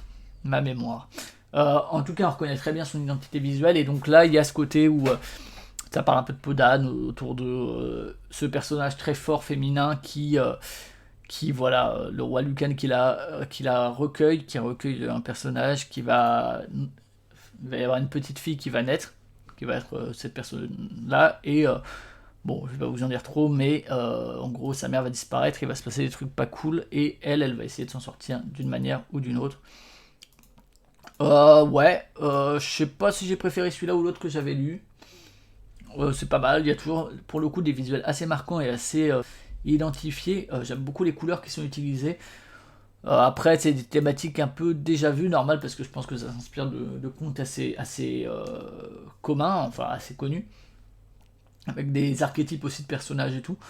Bon, voilà, ça m'a pas marqué plus que ça, mais je vous encourage quand même à le lire. C'est pas une BD que j'aurais moi personnellement, mais je n'ai pas pris de plaisir à la lire. Idem pour les Peasley de Jérémy Moreau, dont je vous ai déjà parlé de la saga de Grimm, je pense, et de... putain, ma mémoire. Et là encore en solo, alors lui il reconnaît beaucoup son style. Pense, voilà, c'est ça aussi que j'ai lu. Pense. Et les plis du monde. Toujours des personnages assez forts, des partis pris visuels assez forts. Ici, là il était plutôt dans une espèce... Alors on retrouve le côté mythologique et tout, mais là il y avait un côté beaucoup plus... je sais pas, en tout cas, j'arrivais bien à relier ces deux-là par la proposition en termes de personnages et de s'attacher vraiment à quelque chose qui relève de l'ancien. Dans les Peasley, il y a quand même un peu ça. Mais il y a quand même un côté un monde plus contemporain et des problématiques plus... Je sais pas si les problématiques de Grimm et de Pense sont pas contemporaines, mais en tout cas, voilà. Et du coup, ils font plus appel à ça. Et bah, la couve est géniale hein, là-dessus. Voilà. Après, visuellement, on retrouve le style de Jérémy Moreau. Donc, si vous aimez bien, vous aimerez sûrement. Comme dit, dans un atmosphère plus contemporain qui parfois part un peu dans une forme d'onirisme, etc. Voilà, ça c'est très beau par exemple, je trouve, comme double page.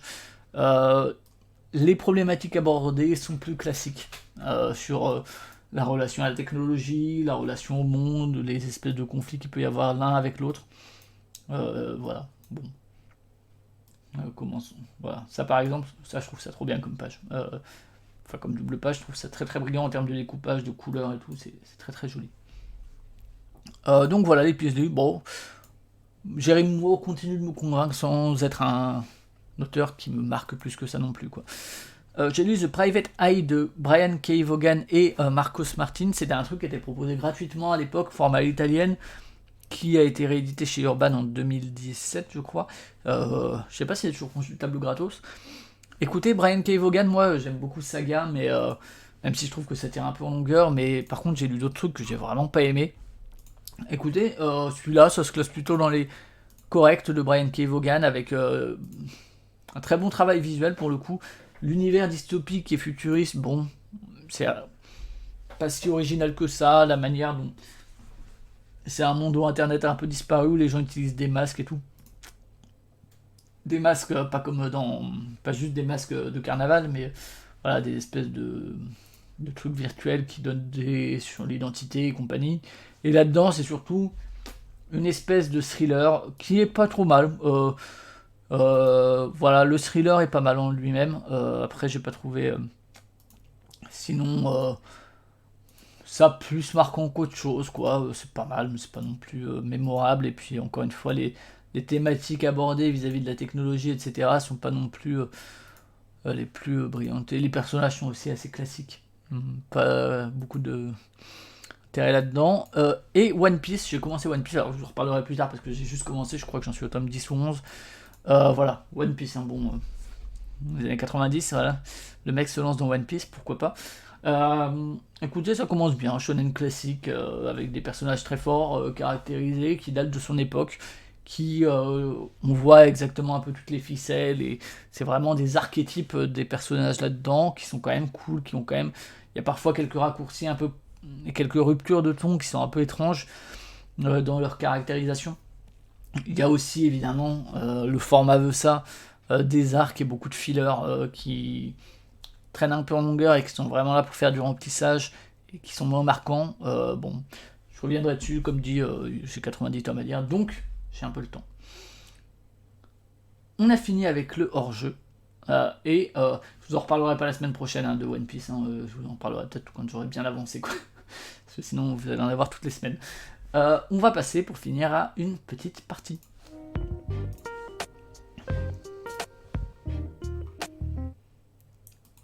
Et la petite partie, ça va être Take It Easy. Take It Easy, qui est donc un jeu de Peter Burley, qui aujourd'hui vous pouvez la trouver chez Zacatrus, j'en ai parlé dans plusieurs vidéos.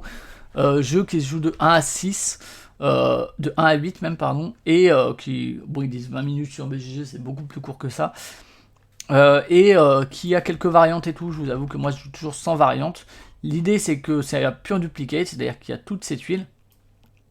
Là, 27 normalement, si je dis pas de bêtises. Salut Ophélie, à plus, merci d'être passé. Et il y a vraiment ce bon goût de classique, et en gros, vraiment duplicate, où c'est vraiment chacun fait son truc de son côté. Et donc le système, alors il y a des variantes, hein, regardez, par exemple, ici, là, on peut jouer en solo, voilà. Alors là, je crois qu'il n'y a pas toutes les variantes.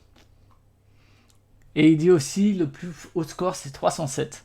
Et il y a plus que dans les versions actuelles. Et merci Camus13 pour le raid. J'espère que ça va bien et que vous passiez un bon live. Là, on arrive sur la fin du live. On va juste faire quelques parties du Take It Easy en solo. Et donc, il y a pas mal de... Il y a pas mal de manières d'arriver aux 307 points. Ça dépend, j'imagine, des versions. Là, la version que moi j'ai en physique, c'est une version qui est sortie l'année dernière par Zacatrus et par d'autres personnes qui est disponible en multilingue. Et donc, salut PDG Lanzoui, j'espère que ça va bien. Je sais pas ce que vous faisiez là-bas, si vous parliez de jeux de société ou pas du tout. Donc, le principe, c'est que en général, il y a une personne qui est... Ah, trop bien, attends, on peut faire un scoring automatique. Incroyable. Ah, ça je le faisais pas, trop cool. Donc le principe c'est, normalement il y a une personne qui a cette huile face cachée. Salut Camus13.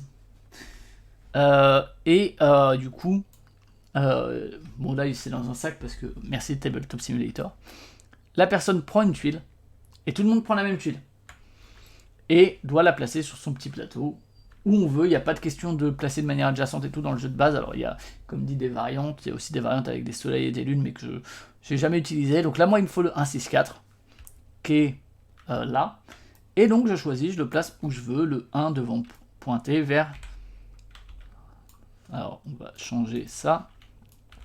Le 1 devant pointer vers le haut. Voilà, je pourrais le mettre là, je pourrais le mettre là, je pourrais le mettre là, et le 6 du coup va commencer une ligne comme ça, et le 4 va commencer une ligne comme ça, tandis que le 1 va commencer une ligne comme ça. Les 1, les 5, les 9 sont toujours comme ça, les 6, les 7, les 2 sont toujours comme ça, et les 3, 4 et 8 seront toujours comme ça. Et donc l'idée c'est idéalement de réussir à faire des lignes de même valeur et de même couleur. Donc là, mettre que des 6, là, mettre que des 1 et là, mettre que des 4. Parce qu'à la fin de la partie, pour chaque ligne, donc comme ça ou comme ça, qui aura la même valeur, et ben je vais multiplier la valeur fois le nombre de tuiles. Par exemple, si je mets 3, 1 ici, 1, 2, 3, ça me fera 3 fois 1, 3. Si je mets 3, 6 comme ça me fera 3 fois 6, 18. Si je mets 5, 4 là, ça me fera 20. Et, alors...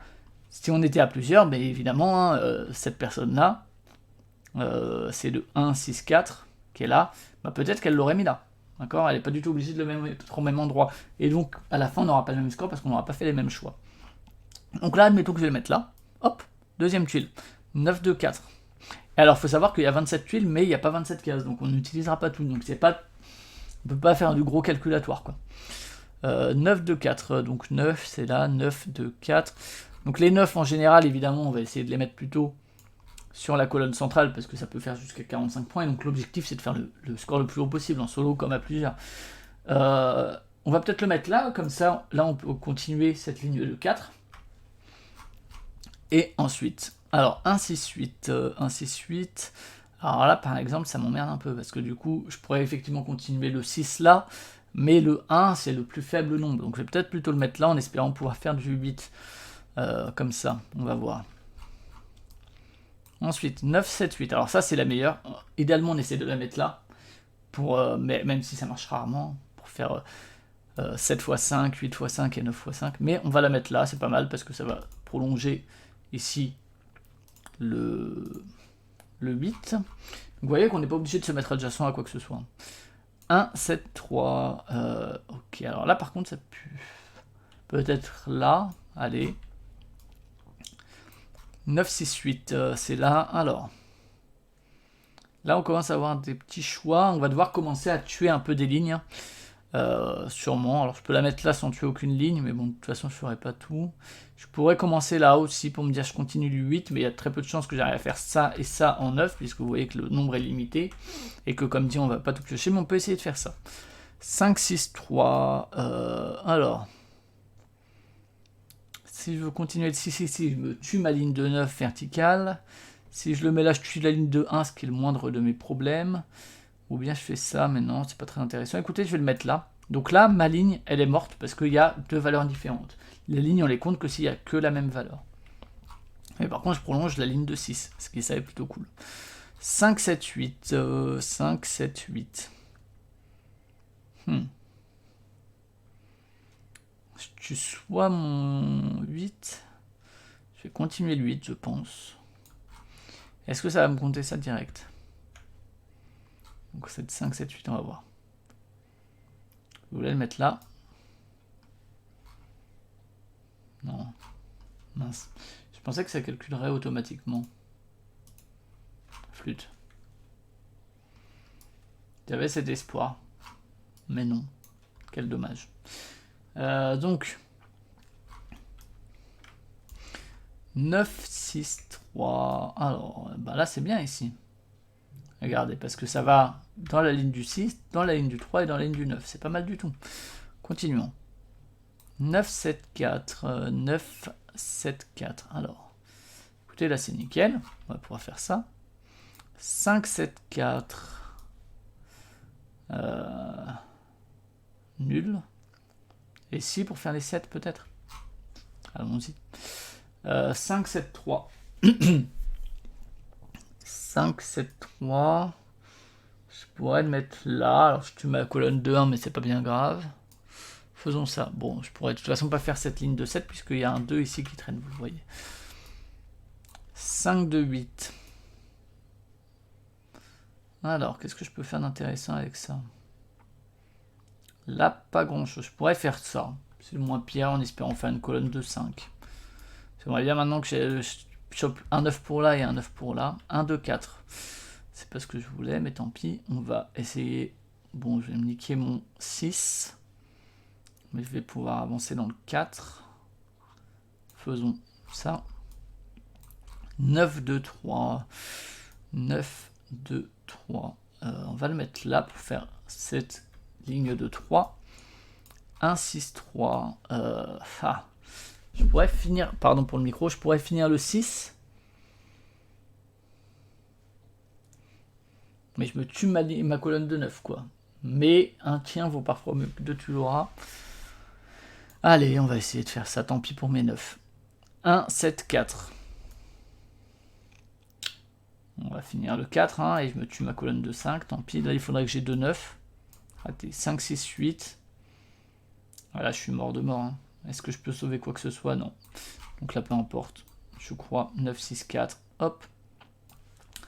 Fini. Alors, maintenant. D'accord que là, ça ne me le calcule pas hein, automatiquement. Quel dommage.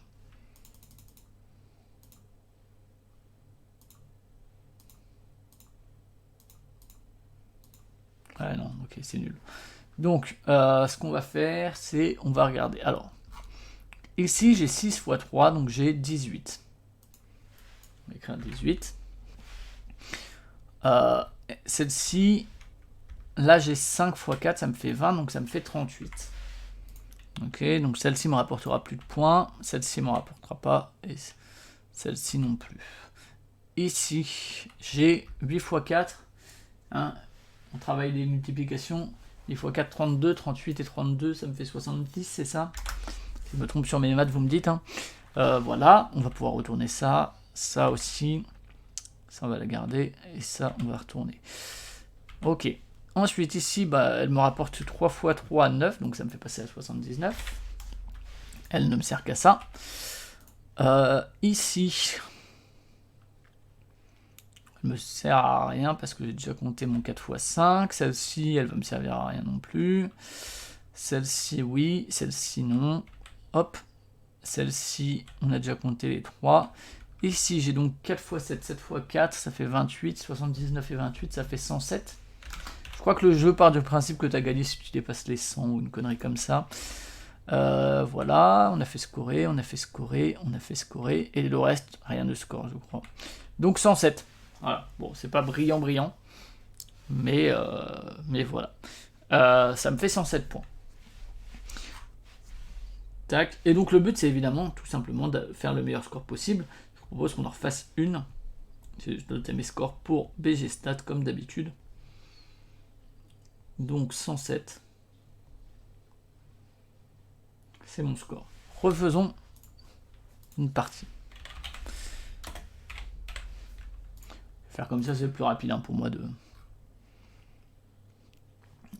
pour relancer. Alors, donc on est reparti. Alors juste, j'aimerais bien le déloc pour éviter d'avoir zoomé, dézoomé à chaque fois.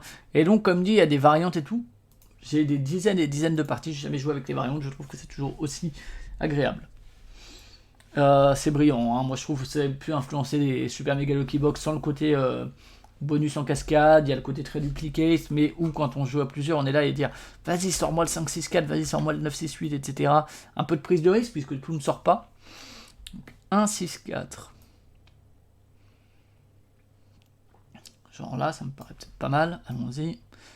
9-2-4.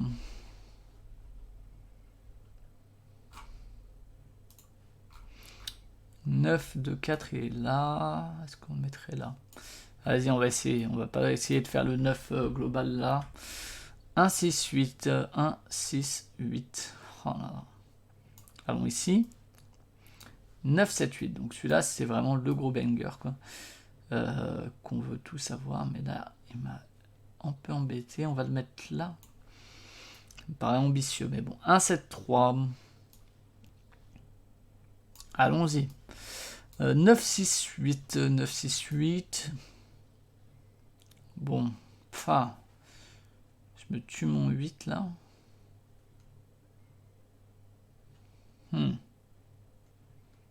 Là, sinon. Ouais. On peut essayer. Ça me paraît très ambitieux. Mais bon. 5-6-3. Ah. Il irait très bien là pour le 6 et le 3, mais il me tue mes 9. On va le mettre là. On verra. 5-7-8.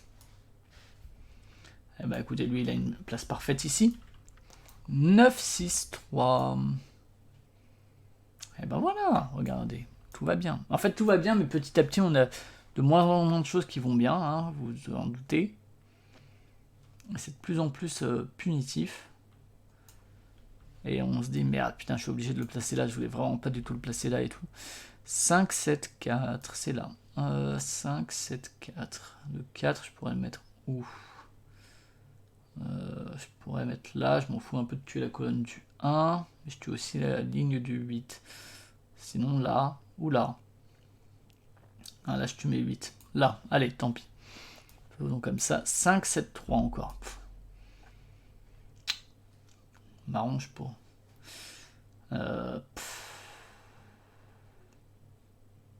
Là. Allez. On va voir. 5, 2, 8. 5, 2, 8. Alors, ça pourrait être bien là. Parce que ça me fait mon 5. Ça continue le 8. Bon, par contre, j'aimerais bien choper un 9, un de ces 4, les amis. 1, 2, 4. Ouais, parce que bon. Ils sont bien mignons, mais bon. Alors, je tue quoi? Je crois que je vais tuer ça. En espérant choper un 9. Voilà, 9, 2, 3. 9, 2, 3. On va le mettre là, écoutez. 1, 6, 3. 1, 6, 3. Bah là, de toute façon, il est déjà mort, donc autant valider la ligne de 3. 1, 7, 4. Ouais, il y a quand même plus de chances que je chope un 8 que 2, 8. Écoutez, on va faire ça, comme ça je me valide ma colonne de 1, quand bien même c'est que 3 points. 5, 6, 8. Ah, voilà. C'est bien pour le 8. Et la dernière, elle ira forcément là. 9, 6, 4. Elle va là. Et donc, le score. Alors, ici, j'ai 3. J'espère que vous avez à peu près compris l'idée. Là, 9 x 4. 9 x 4, les amis, ça fait 36. 36 et 3, ça me fait 39. Ici, rien. Ici, 20. Ça fait donc 59. Et maintenant, si on prend les diagonales, donc celle-ci, 8 x 3, 24. 24, 59 et 20, ça fait 79 et 4, 83. 83. Ici, 4 x 3, 12, ça me fait donc 95. 4 x 3, 12, ça me fait donc 107. Ouais. Et dans ce sens-là, j'ai 7 x 4, ça me fait 28, ça me fait donc 135. 6 x 5, 30, ça me fait donc 165, on commence à avoir un score correct. Et c'est tout, 165, c'est pas mal. On est loin des 307 qu'on peut atteindre dans le jeu, hein, vous voyez, mais c'est déjà mieux qu'avant, avant on avait 107. Allez, une petite dernière. Et celui-là il est pas, je crois, sur BG, alors que ce serait très très bien sur BG. Hein.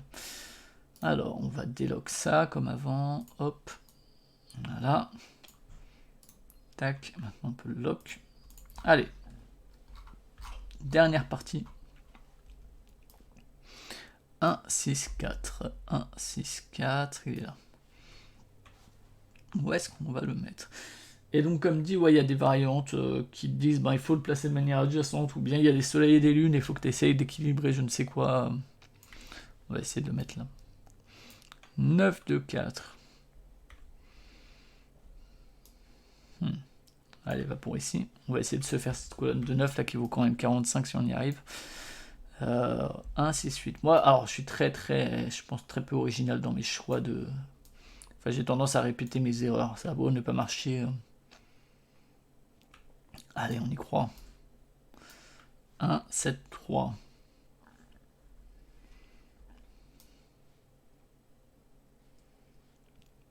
Va pour ici. 9, 6, 8. Il est bien celui-là, regarde. Il est bien pour ça, mais en même temps, il pourrait être bien pour ça aussi. On va quand même le mettre là. 5, 6, 3. 5, 6, 3. Là, c'est parfait. Vous voyez, au début, on dit ah, c'est bien ici et tout. Et puis après, on dit merde, ça va pas du tout. 5, 7, 8 et nickel. 9, 6, 3. 9, 6, 3. Regardez, là, il serait trop bien là, le 6. On va faire ça. 9, 7, 4. Regardez, là, il serait parfait aussi. Bon, on va quand même le mettre là, vous savez, parce que ça me valide le 7 et le 4, c'est quand même pas rien. 5, 7, 4. Je regretterais si je ne chope plus aucun 9, mais bon. 5, 7, 4, il est là. Donc là, ça sert à rien. Là, c'est nul aussi. On va quand même le mettre là, je pense, tant pis. 5, 7, 3 cette fois. Bon, je sais pas. Là. On se tue en cette colonne de 9, mais c'est pas grave. 5, 2, 8, encore un 5 points. Du coup, on va le mettre là. On va essayer de faire ces 8 là, des fois que. Et vous allez voir que je vais pas le choper le dernier 9. 1, 2, 4. 1, 2, 4. Nul. Ça, c'est nul. On va le mettre là. Vous voyez, là, on commence à... J'étais dans les... Ah, c'est parfait, c'est parfait. Et maintenant, je suis dans les... C'est nul. 9, 2, 3, écoutez. Ça m'embête un peu pour les 8 quand même. Mais bon, je crois que j'ai pas beaucoup mieux à faire. On va quand même valider la colonne de 9. 1, 6, 3. Vas-y, hein. 1, 7, 4. Ça change. Hein. Là, de toute façon, je crois que je peux rien finir. 5, 6, 8. Hop. On va aller par exemple ici, peut-être un 1 en plus. Si j'ai encore un 1. Non, c'est un 9, 6, 4. Hop. Et le score. Alors ici, j'ai donc 3. Plus 20, 23. 23 plus 45, ça me fait 68. C'est ça. Là, on n'a rien. Là, on n'a rien. Ensuite, ça, c'est rien. Ça, 7 x 4, 28. 88, 96. 5 x 6, 30. Ça me fait donc 126. Rien, rien. 4 x 3, 12. Ça me fait donc 138. Rien, rien. 12 encore. Ça me fait donc 150. Voilà. Donc on est un peu en dessous de la partie d'avant où on avait fait 165. Alors que pourtant on était bien parti. Mais voilà, donc c'est ça, Take It Easy. C'est vraiment tout aussi simple que ça. Et donc quand on joue à plus, bon là il y a ce sac là qui permet de prendre au pif. Mais sinon il y a une personne qui retourne tout ça, toutes ces tuiles, et qui les prend un peu au pif. Et les autres prennent la même tout simplement. Et à la fin, on compare les scores et les choix de chacun face aux mêmes tuiles. Piocher, moi j'aime beaucoup le fait qu'on n'utilise évidemment pas toutes les tuiles, ça évite les calculs à la con. Ça pousse à la prise de risque aussi. Et ça pousse aussi à vocaliser le somme qu'on peut avoir quand on prépare des trucs et tout.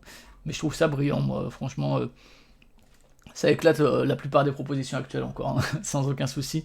Vous voyez l'accessibilité du truc. Alors évidemment, il faut faire quelques petits calculs qui le rendent peut-être moins accessible aux plus jeunes, mais voilà, à côté d'un Lucky Numbers, à côté d'un Super Mega Lucky Box, à côté de jeux de ce genre-là, c'est effectivement un petit incontournable que moi je vous conseille. Hein, c'est Simon du Passe-Temps qui en avait parlé, comme quoi c'était cool que ça revienne. Bah écoutez, moi je préfère qu'un truc comme ça revienne plutôt que des jeux assez moyens ou mauvais sortent parce qu'ils sont nouveaux et qu'ils sont jolis. Ça c'est moche, hein, on va pas se mentir. Même la version nouvelle, hein, ça c'est pas la nouvelle version, hein, c'est une vieille version.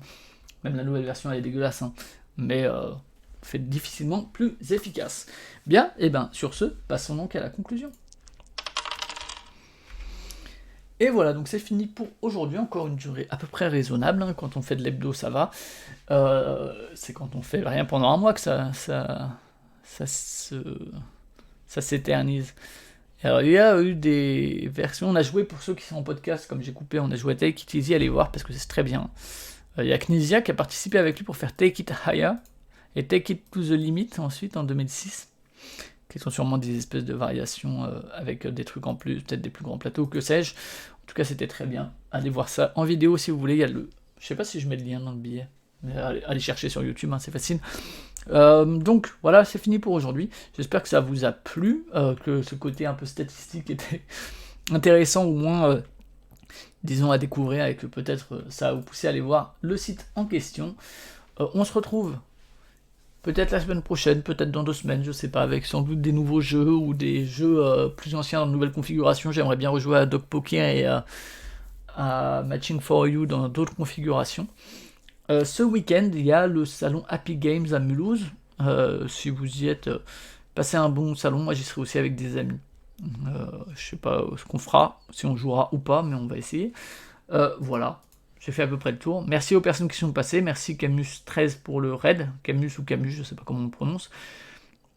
Et merci à tous les gens qui ont participé et tout. Et puis passez une bonne fin de journée.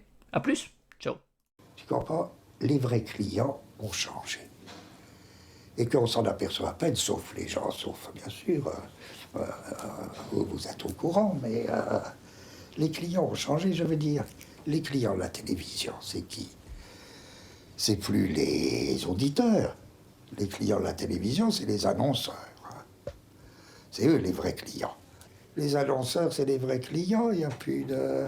Et alors, je disais dans l'édition, il y a un risque, c'est que les vrais clients des éditeurs, ce ne soient pas les lecteurs potentiels, ce soient les distributeurs.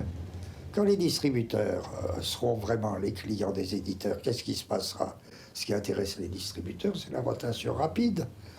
La rotation rapide, ça veut dire les trucs des grands marchés, à rotation rapide, régime du best-seller, etc. C'est-à-dire que toute littérature, si j'ose dire à la Beckett, toute littérature créatrice sera écrasée par nature.